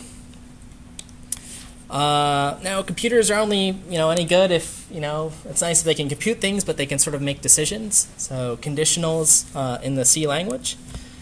I'll do a few examples of those. Get rid of this old stuff. Look at all this old stuff. Okay. The first is we have if statements. So again, just like Python, we can say something totally crazy. If 0's equal to 1, print something. Let's print, printf, math is broken, or whatever, okay? So in C, if you're testing for equality, it's 2 equal signs, equals, equals. Does this condition 0 equal 1 evaluate to true? If it does, print out math is broken. Okay. We have else statements, so I can sort of from one block type else. I can do it like this. Spacing doesn't really matter in C. So if you prefer one line like this, if that's a little bit more clear, we can sort of line the blocks up. It's a little bit of a stylistic thing, but now we can clearly see the blocks. Math is okay. Math is great. Okay. Oops. And yes, we want to save this file. Okay. And let's see. Again, make your predictions. What's going to print? Math is great. Okay. Awesome. Okay, so that's a little conditional. We can also have other conditions, just like in Python. This time we have else if. I don't know, I'm just choosing simple ones. One is less than or equal to 5. Let's print something out. Printf, 1 is less than or equal to 5 with an end line, like that. Make your predictions about the output. So I've got an if, an else if, or an else. Maybe remembering what you learned in Python. 1 less than or equal to 5. The first block that holds true is what gets executed, and then we jump down here and execute whatever code in lines 16, 17, etc. Okay, so that's a little bit on sort of like if conditions. Okay, so those are interesting enough. Other things with conditions in them, like loops. In C, we have for loops. So for, I'm going to create some variable, x equals 0. The first sort of part of a for loop in C is to establish, what your sort of like index variable, your sort of like iterator is going to be. So I'm going to say x is equal to 0. While this condition's true, x is less than 10, we'll do some work within this block. And then at every time we hit line 9, we're going to increment x by 1. X equals x plus 1. Okay, and let's just print out x each time, like this. Okay. All right. So let's see what it does. Run it. 0, 1, 2, 3, 4, 5, 6, 7, 8, 9. We try to increment x to 10, but it says no, do this while x is less than 10, and then we break out of that for loop. Okay? Again, same thing as Python or whatever. Exact same thing as Java if you use those languages. Pretty common there. Okay, questions about these conditionals and so on? Yes, yeah. Can we use printf x instead of the placeholder? Let's see. Instead of the placeholder, what would we do here? Like print x like this? Oh no, I mean just the x, not the quotes. Oh, if we just do like print x like this? Let's see what happens. Actually, don't do this. Oh, it's going to complain. It's expecting some. Okay, so it gave us a bunch of messages. Usually it gives a hint. So it's pointing to this. %s. S is sort of like string, placeholder for string. It's expecting a string there. So we'll always have a string parameter there. We could try it with puts to see if that works. Again, we want to be fearless in this class. And it's going to do the same thing. It's going to say, hey, we were expecting data of this type. Const, char, star, some other stuff that we're going to figure out what exactly that means. But C wants data in this very specific type. Okay. Python, we could sort of get away with this, right? You just say print x or, a bunch of other things. C is very, precise. All right. Other questions, experiments? Yeah. So, do we have to even tell the data type before we use it? Like, you said for using the for, you said int x equal to 0. Yep. Yeah. Always. Yeah. So it's similar to Java where we say data type within the string. Exactly. Yep. You say what it is, and then that's the promise that it's always going to be that way. You got it. Another question? Sorry. Oh. So can you not declare int x equals 0, but do for int x equals 0? Can you declare it just there? Yeah, sometimes we can. Let's see. It depends on what let's do here. So here's our working example. Let's try it. So this one works. sometimes you'll run into a problem depending on what version of the language you're using. Mine's newer, but old school ones you'd have to like declare the variable beforehand.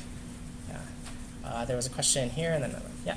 So for the normally you have semicolons breaking it up, but you don't enter. Is that just a stylistic thing? Or? Yeah, stylistically. Let's see. I think even if I do it like this I don't see as much, but in general the spacing doesn't really matter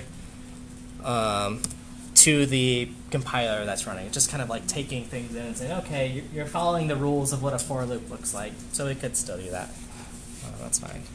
Are there other questions? Yeah. So is it acceptable practice to define a variable, to define its type and define it at the same line? Like you don't have to be like int Yeah. X and then We don't have to do like this and then like this or anything. We can do a little bit shorthand. Yeah. This is fine, but then you gotta like search all over your code and stuff, and it gets long. More than a slide can fit. Other questions? Experiments? We got a few more of the things to run through. So that's sort of control flow. I'll show one more with while loops. It's also available. Just a little countdown. Oops. So while loops, similar to for loops. So while some condition's true, let's just say I am going to change the name. That's equal to 10. I is greater than 0. Let's printf I on each line. Let's just run this. Okay, so it's going to print I. Oops. What did I do? Oh, it needs an argument. Okay, let's put an I. Okay, that's fine. Run it. Live demo. Let's do it live. No practice. Uh-oh. Lots of 10s forever and ever, right? We're in a while loop. Whiles run forever. If you get stuck in your terminal, which you might, you can do Control-C, and that kills it. So now I have control in the bottom right corner.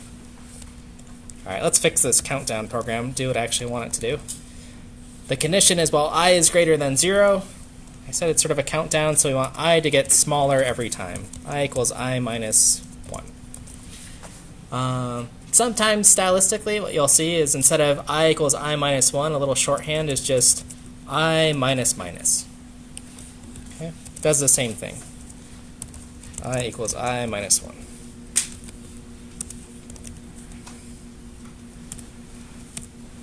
That's better. That's a countdown. Okay, so that's a little while loop. Question here and then here. Can we define what we want to happen with I like we do in the for loop? While I equals 0, colon, I greater than 0, and then I minus minus in there. Like we do. I minus minus. Let's see. I don't typically see that being done, but let's give it a try. It's going to complain. So I think while is just expecting some conditional, something that can evaluate to true or false. Yeah. Follow-up question? Yep. What is the difference between minus minus I and I minus minus? Let's see. So there's, what was the first one? I minus minus? And minus minus I. And minus minus I. Okay, so both of these are legal in C. This one's post-increment form. And this one's, decrement, sorry. We're getting smaller. Post, decrement, and pre-decrement. Both in this code are going to essentially achieve this I equals I minus 1. This one, it gets us into, we have to be a little bit careful in our, like, when you have it in like a conditional statement of like whether you're pre-decrementing something and then evaluating the condition, or evaluating the condition and then doing some work. That's where the little like nuance comes. Yeah, other questions? Maybe you've seen that in Java and stuff. Yeah. Maybe give an example of that makes a difference. Performance-wise, sometimes it makes a difference. Sometimes, let me think of one a little later. That's a little bit of a nuanced thing. Well, let's just do it in a for loop and see if it makes a difference here in our count. For I equals, I'm going to go back to our thing here, I less than 10. You can do I minus minus. Oops. Curly brace forgot. These got to match. Okay, Vim's happy. And then I'll run it. Oh. So what happened here? Oh, my condition's kind of weird. I equals 0. Well, let's do plus is fine, I guess. Plus plus or minus plus plus. Sorry to change it. Okay, 0, 1, 2, 3, 4, 5, 6, 7, 8, 9. And let's try plus plus here. I'll leave that code there so we can see it. Compiler change. 0, 1, 2, 3, 4, 5, 6, 7, 8, 9. Gets it evaluated, same, so no difference there. There's a sort of nuanced performance in when we get to systems that I don't want to touch on right now about what the machine interprets those as. But we have to be a little bit careful. I think if I have this in like a condition, post versus pre-increment, I'm going to sort of table that. Instructor gets 1 table per lecture on the nuances. All right, everyone good? Other questions? Comments? All right. So that was, let's see where we left off here, while loops. And then another function example we could do with square. So this will be something you see. This time I'm going to do it with a different data type. It's different than what was on the slide, but with a float. This is how we get like decimal numbers. So float x. If I want to compute the square of something, I'm doing, x times x. Okay. X squared. Oops. And let's print out something here. Printf percent f this time because we're printing out a floating point value or something with decimal. And then square. Let's do one we know first, 5.0. Oops, and I'm missing a quote. Those have to match. Let's make sure it works. Oh, you beat me. And semicolon. Awesome. You guys are going to get better than this than me. 25. This time it's saying 0.000000 because it's, precision of a float. If we change these to integers, we should just get 25. So I'm going to change this to int. I've got to change this to do an integer, and this to just 5 here. Just 25 this time. Okay. If I try 5 point something here, let's see what happens. Uh-oh, it's giving me a warning. It's not, crashing. I can still try to run it, but it just gave me 25. Okay, so it sort of says in this warning, if I do this, right, it says, hey, in your function, you said treat this like an int. So it's sort of just chopping off that extra bit there and just saying, hey, we're going to evaluate this as 25. Lots of problems in the history of computing, especially in safety critical systems, have occurred because of errors like this. So we don't want to ignore warnings when those come up. They're there for a reason. All right. Other questions? And then I'll move us to arrays. Okay. So in this example, I'm going to do it live again and create sort of our first data structure. So if you're coming from Python, you're coming from a language that has like lists and these kind of things. Java, you have array lists, linked list, etc. One of our foundational data structures in C is something called an array. I'm going to copy the example from the slide, my favorite numbers, and store 3 of my favorite numbers. Okay, so an array is this like contiguous block of memory. That's sort of the technical definition. But this sort of, in practice, is how it's used. It's a nice way to sort of store a lot of information without typing it out. Okay, so if I want, I can sort of create 3 variables for my favorite numbers this way, fav2, fav3, etc. But what if I want to store, 30,000 of them or whatever? You sort of get the idea that this is going to be like super tedious to create like one variable at a time and do this. Okay, so that's sort of one motivation of arrays, right? It's some container for our data. It's a container data structure. Okay, so I'm going to store them here. Now I need to also put some information in them. So I've sort of created this array, and now I'm going to store something in them. So I think, let's see, one of my favorite numbers, 500, and 7 and 13 are good ones. All right. 1, 2. All right. Anyone notice something kind of weird about line 7? I guess maybe if you're coming from Python, it's all right. But one thing to note and always be careful about is if we want to access the first thing in our array, so I've allocated a bunch of space to hold 3 numbers, it's 0 indexed. Okay, so if I want my favorite numbers, then I put brackets and then 0. That'll give me the first favorite number, and then I'm storing 500 in it, 1 equal sign. And then the next one is at position 1. The next one's at position 2. There's nothing at position 3 because we've only asked for 3 total here. Okay, so this is our array data structure. Let's print them out. Print out. I'm just going to sort of print out 0 equals, just so we don't have to type everything. Here's my favorite number, 0. Okay. Oops. Okay. Copy and paste. So 1, 2, and 1, 2, like this. Yes. All right, and then I run it, and we get back all of our data here. Okay? Yeah, questions here and then here. So when you're declaring your array at the top, it says it's an int. Is that because you're storing integers, or?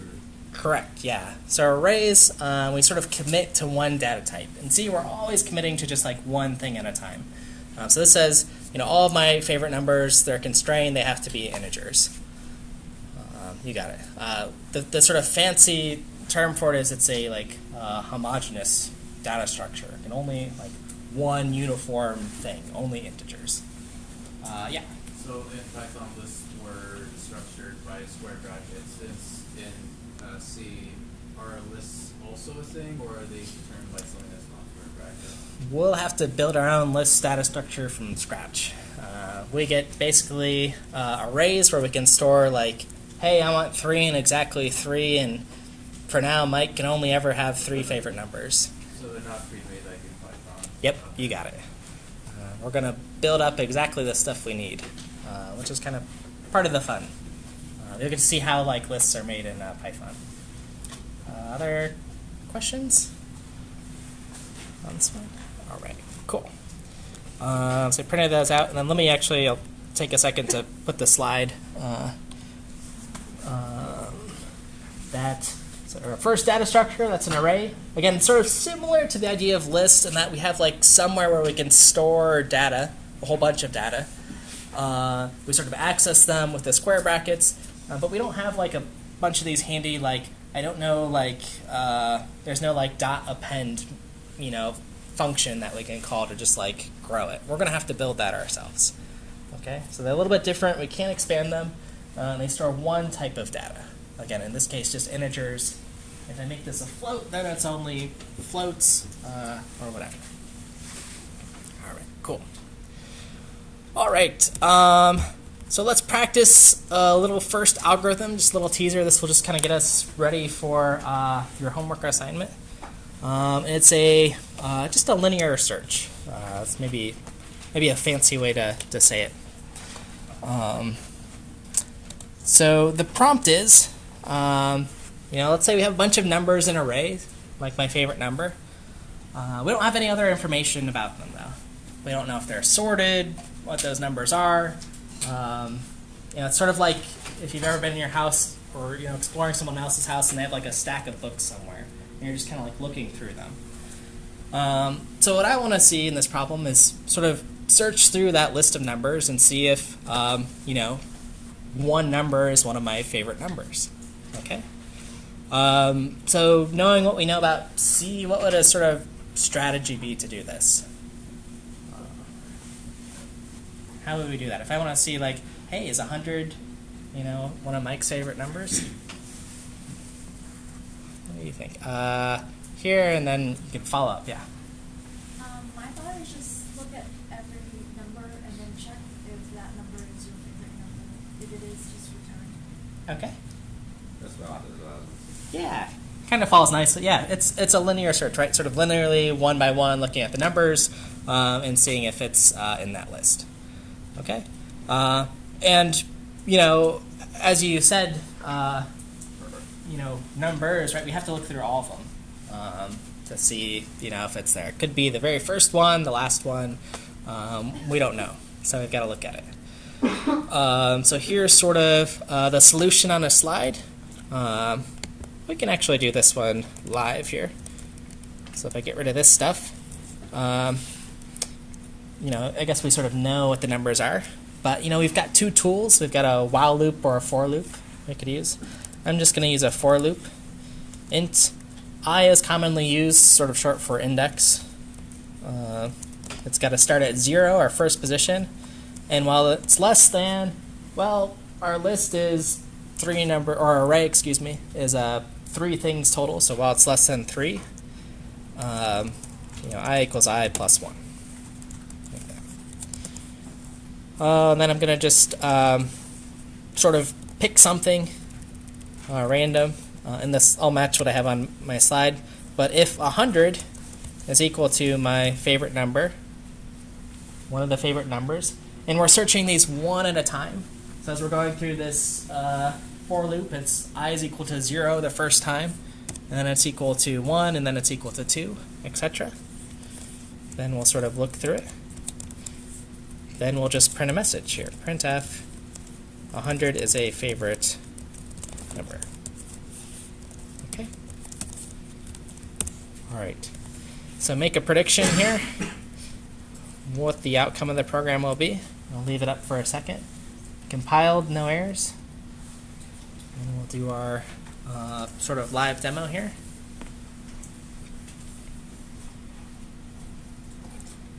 And nothing. Okay. And we can kind of see that 100's not 500, 7, or 13. Let's change it. Let's make it just so it works 13. And we can check it. Recompile. And let's make sure our output sort of matches. Caught it. Recompile. Rerun. 13 is a favorite number. Okay. Establish some data that's unordered or we don't know what order it's in. And we're going to look through everything in our linear search and check 13 equals, a quality check to whatever favorite number we're looking at the time, index by I, and then print it out. All right. Cool. So that's sort of a linear search. We've got to look through everything. All right. Questions on linear search? Yeah. What was the I less than 3? Oh, here. This bit here. I less than 3. Yeah, so we, this for loop, so it's going to start out the first iteration or the first loop around. That is the first time we execute this code block. So let me sort of simulate it here. So we're sort of here at line 11, and then we'll check this condition. If it's true, we go into line 14. If not, we go to 15. And then we hit this final curly brace here. And then we go up back to our for loop, I equals I plus 1. Now it'll check is 1 less than 3. And I'll sort of walk through here and say 13, is that equal to my favorite number at 1? If it is, execute this bit. If not, jump back up to here, increment I. I is now 2, 2 less than 3, and sort of repeat. 3, is that less than 3? No, and then it just terminates, and then we go to this line. Make sense? Cool. Other questions or comments on this little linear search? Yeah? Does I exist outside the scope of the for loop? Yeah, so if I declare it like this, I equals 5. Let's try it. Uh-oh, error. So just in that block, yeah. I tend to like to, put it in here just because I use I a lot conventionally. Now, in general, if I'm just writing programs, should I name my variables like I and A and B or like D or little things like that? Probably confusing. Maybe I know what it means like right now, but I we can sort of get away with. So just a little note on that. But yeah, that's back to our scope rules. It's just within like this block here. Other question? Yep.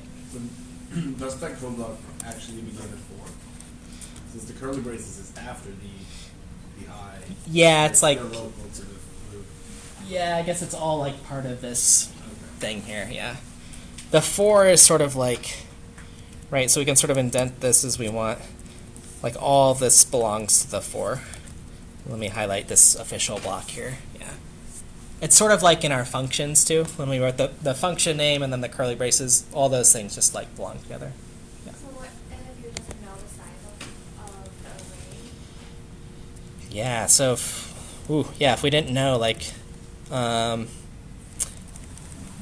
we have a couple things we need to figure out. Now there are ways to sort of figure out if I've sort of declared it here and like get the size of my favorite numbers. But typically we're going to want, sort of like in Python, right? You have this like dot length or something, or JavaScript length or size or whatever. We'll want to build our own structures that can maybe return that information back to us. For this example, this is just like a cute little example and we happen to know. Any other questions on the linear search? So I'll have you think about it for one more slide if I'm careful not to click question here and then there. Are arrays very specific in that we're going to know how much we want, how big we want it to be, or are there times when we want to just kind of, just to be safe, we'll make it 100, or is that kind of getting into the memory management? Yeah. So we're going to jump into the memory management. Right now, this is sort of a just a static array. So we say, hey, it's always size 3. It's this big. Sometimes we'll want to say, well, actually, we want to expand it. Right? Just like in Python, we wanted to like append or whatever, expand things, and we'll jump into how to expand it later. Question here? Okay, cool. All right, awesome. All right, so what do you guys think? Is linear search, is that the best we can do? Do we always have to, can we improve it somehow? Oh. Uh-oh, there's another slide. The course is over. If there's not. Maybe that's just like a, redundant or whatever rhetorical question. There is, right? This is what you'll be doing for your first homework. There's something called binary search, where if we know just like a little bit of information about something, right? So I sort of talked about the stack of books. Well, if you don't know anything, what order they're in, that's going to be hard to find a book, right? But if you go to a library, they're like sorted into sections and they're like ordered by, numbers or whatever. So that's something we can work with. So there's something called a binary search, where we can sort of look through our data, say, hey, this part's sorted, all of my favorite numbers sort of in order. So can I use that information to like prune away which part of the array I need to look at? Okay? So visually, this is sort of what it looks like. Step 1, you just kind of start in the middle. Okay? So here's my favorite numbers again, 7, 13, 500. And I was looking for 100. So if I'm going to search through this list, this is step 2, I'm going to say, hey, should I look left or should I look right? Right? All the numbers 13 and below are this way. All the numbers 14 and above are this way. So we were looking for 100 in our example, so we just want to look at, this side. We've cut our problem in half, okay, each time we do that. That's sort of binary, yes or no, go one way or the other, okay? And in this case, well, at least, not 100. When we get down to one thing, we just say, hey, was that the favorite number? See if we can find it. Okay, and that's what you'll be doing for your assignment 1, sort of implementing that, sort of as a guessing game. Okay, questions on binary search? And then we'll talk a lot about how do you sort those numbers so you can get it in this nice form. Because it would be a lot of trouble if every time you did a Google search you had to look through all the information in the world from start to finish. It's nice if things are sorted. Okay.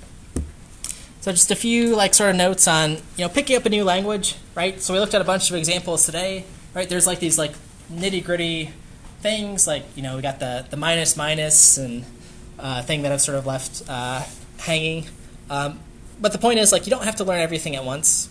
It's new syntax. If you know how to program in something else, it's translating that a little bit. You don't have to learn everything in a day, but just don't be afraid to experiment. There's a pretty nice tutorial, if you like it in someone else's words, on lynda.com. That's free for you guys through your Northeastern login. That's a few hours, and then a few other resources on the website in that Essential C PDF. Those are all pretty good. Okay. All right, so we're gearing up for our sort of lab mode here. We're right on schedule. So the in-class activity is a little pre-class survey for you. Take about, again from the web, let's go till 4:50. If you finish it earlier, you can stretch again. And then come back and we'll do our, jump into our lab portion of the course. Okay, so this again, if you go to msha.io, begin module, in-class activity link.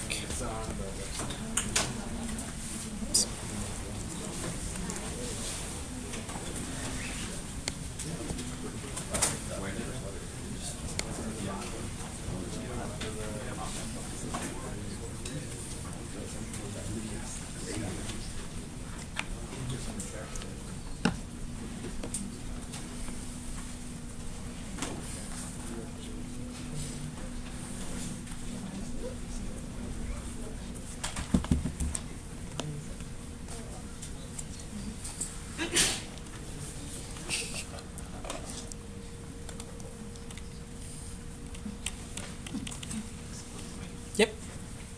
I know this is graded, but is it graded based on the correct when I answer this question? Today is just everybody gets 100, yeah. Good. Yeah. Sounds like I have to Google this assertion. Oh, yeah. Yeah, today, do the activity and you get 100%. I've just got to get temperature.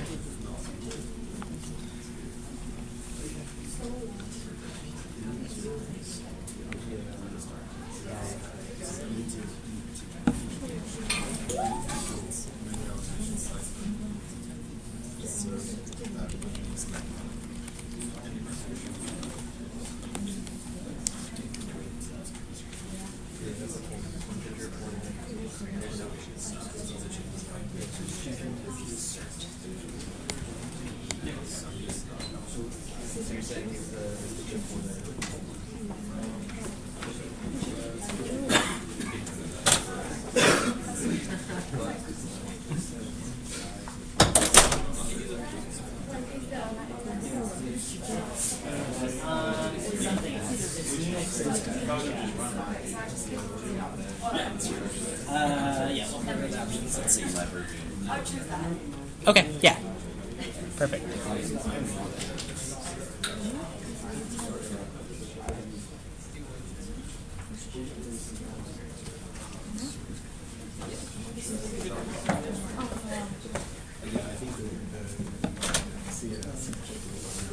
Yeah. Oh.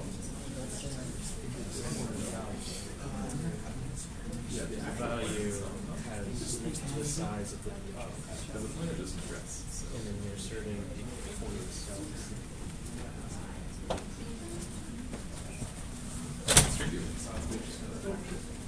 For the eighth.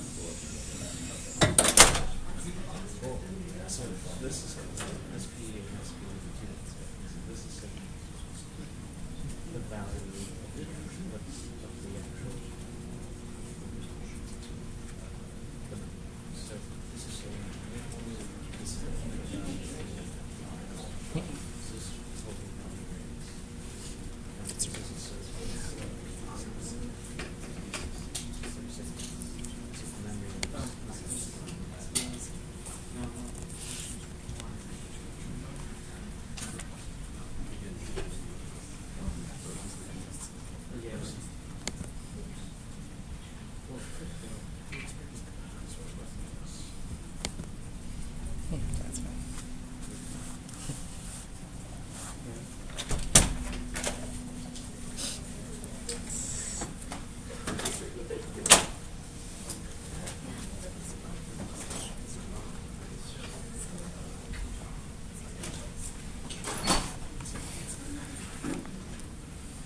That's fine.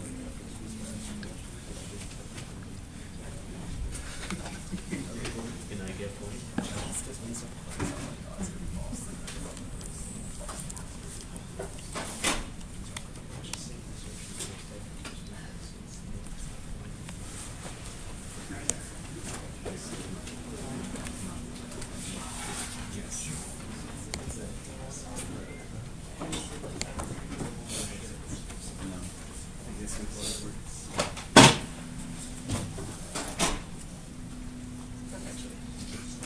Yeah. Oh.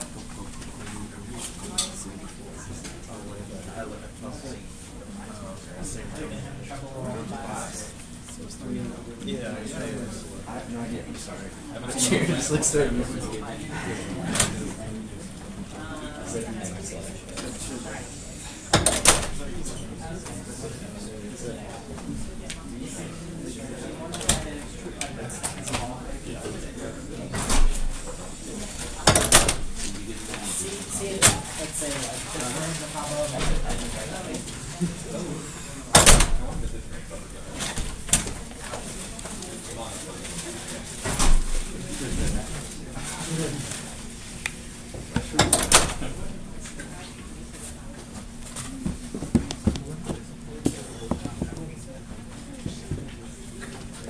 Oh yeah, that's true.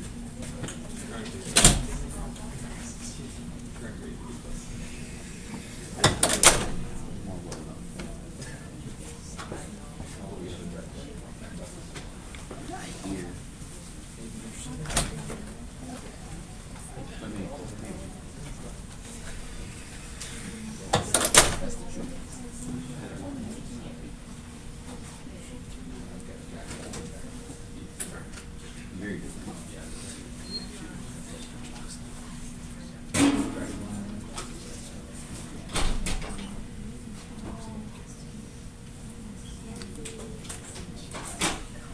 Don't forget about dragging it down. True. It's different.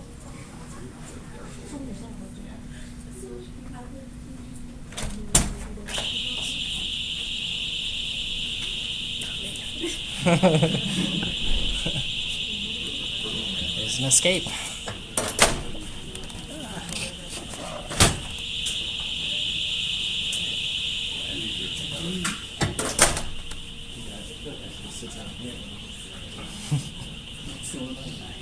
Yeah, I might have to evacuate, huh?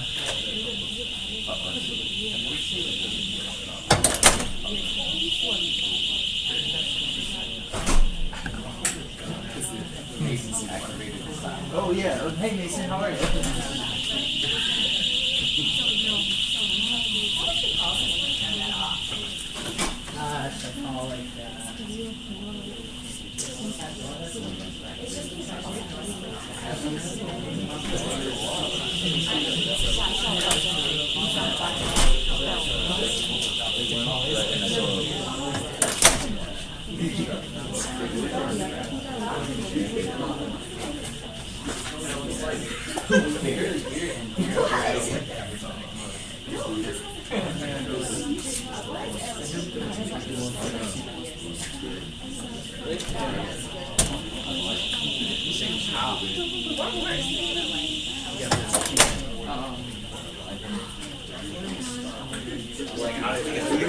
Well,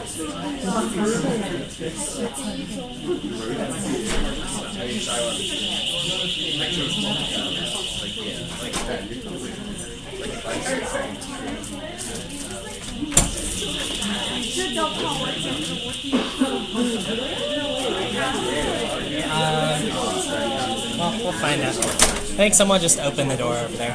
Oh, and that's enough? Yeah.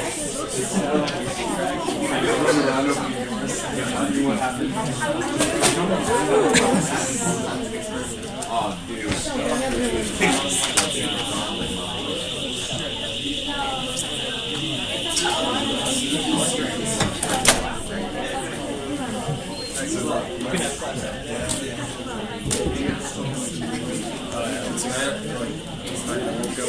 All right, folks, let me bring us back in action. Let's see. Someone said they're calling about that, so now we know we can't exit that way. So the first day, woos or whatever. Okay, so thanks for doing the in-class activity. Typically, these will be like graded today. Again, like it's just like a survey. So you'll put your best effort forth on those. They're meant not to be like super stressful, but just sort of again, what were the gold nuggets from the lecture?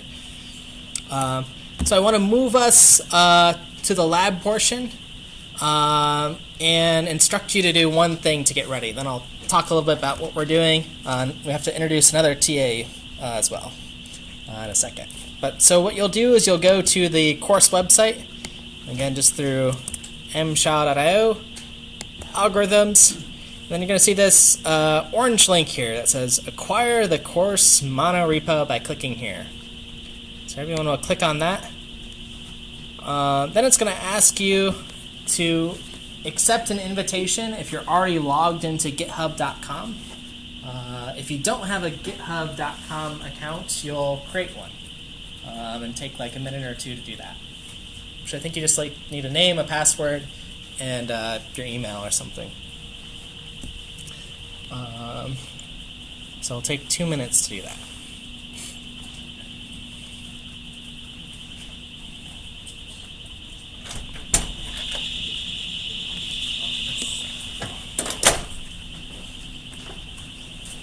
Let's see, so we're just having everyone acquire the monorepo. So on the course page, clicking this orange link here near the schedule and roadmap.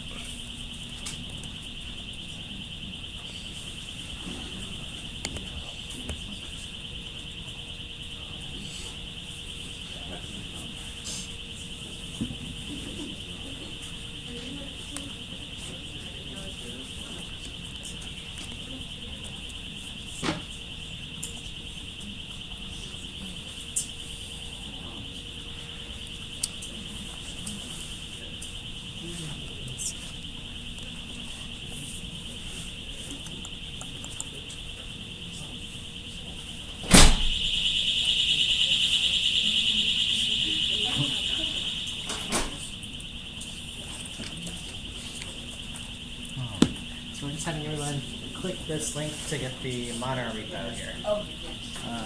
If you don't have a github.com account, it'll ask you to create one. And if you're having problems with that, those are things we'll sort out for today's lab.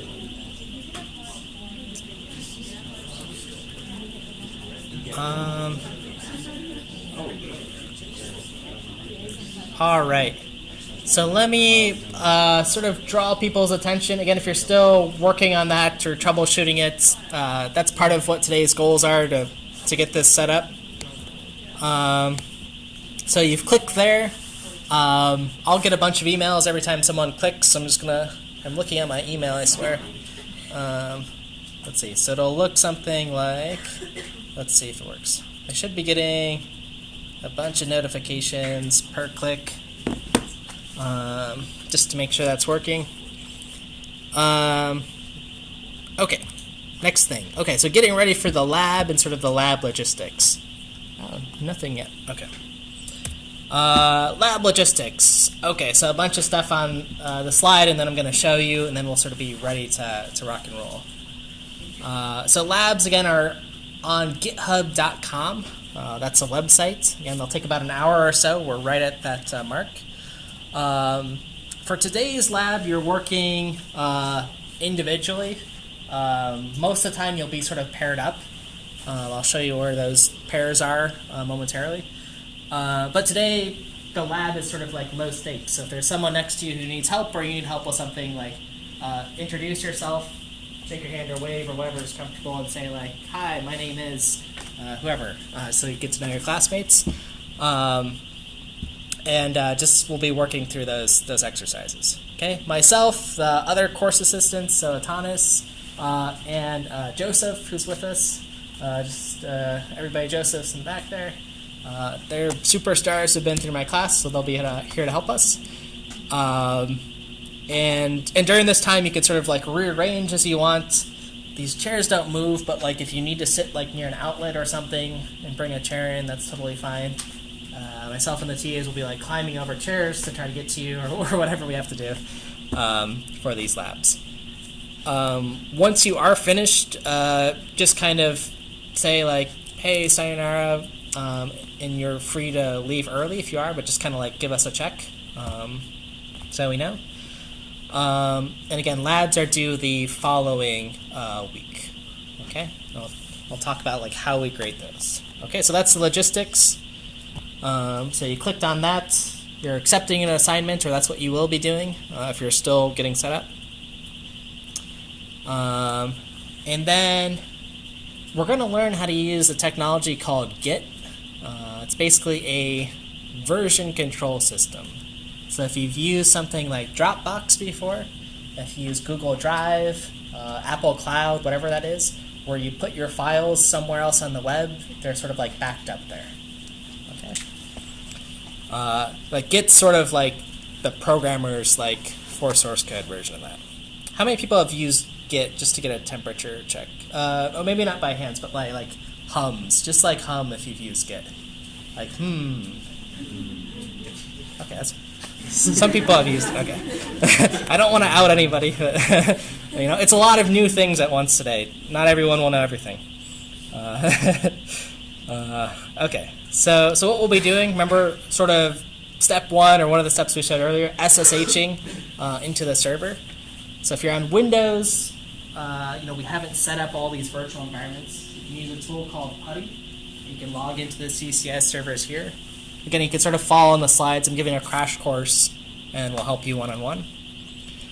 Then you SSH again by your CCS or your Corey ID, login.corey.nu.edu. Then you're going to do this step of cloning your repo. Okay? And then you'll be in a terminal environment and can work. I'm going to show you again live, but this is like the slide so you know where to look. Then you have to like save your changes. Okay. All right.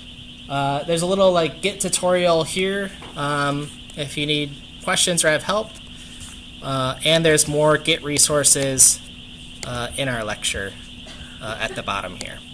Because GitHub's a little bit new, maybe for some folks, based off the hums. So we'll get going there. Okay. So before I go live, we'll wrap up the lecture portion. The summary is, we're going to learn a lot of cool stuff. To start, we're focusing on like C, just getting our infrastructure up, Unix, the shell, SSH, all of these things. And all of our work we're going to put on GitHub in this class. It's a private, like, your only space too, so you don't have to worry about like academic integrity from that perspective. Only the instructors will see your work. All right, let me show you what you'll be looking at.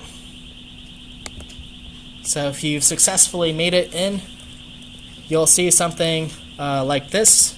Let me go to mine, so you'll see exactly what mine looks like. So here it is. You'll have something called like monorepo hyphen, your username. Mine's Mike Shaw1, and should be private. Mine's private. And then you'll see some directories. Okay, so assignment 1, this is your homework you have, and then you have lab 1. Okay, typically here's some information about the monorepo. I'd like you to put your actual name here. So you'll edit this file. You can do that by clicking the little edit thing on the right, or I'll show you how to really edit it, I guess. And then your phonetic spelling of your name, that's helpful. Because sometimes your GitHub name's not the same as your real name. So later on, you'll have partners. So here's the partner spreadsheet. You'll click on it. This is a lot of fun. We'll have a lot of fun next lab. So lab 1, it's just sort of individual. Here's a spreadsheet. Group 1, 2, they're all empty because we don't have partners this week. But later on, you'll come to lab 2. Your names will be here, and then you just kind of say, "Hey, I'm group 1," and you'll find each other. There'll be I'll put the pictures up of everybody, whatever your Northeastern pictures look like. So it's off. Yes. Okay. So that'll be that. Then there's a little bit of a logistics. If you don't have a Cori account, how to get one, what a monorepo is, why we use it for this course, some stuff that we've talked about today. So just kind of read over this once you get in. But for today, we're focusing on lab 1 here, and this is where we're working. So this is a prompt from an actual interview I had at LinkedIn, where they wanted me to name 10 terminal commands. That was my first question. So good thing I knew about the terminal a little bit.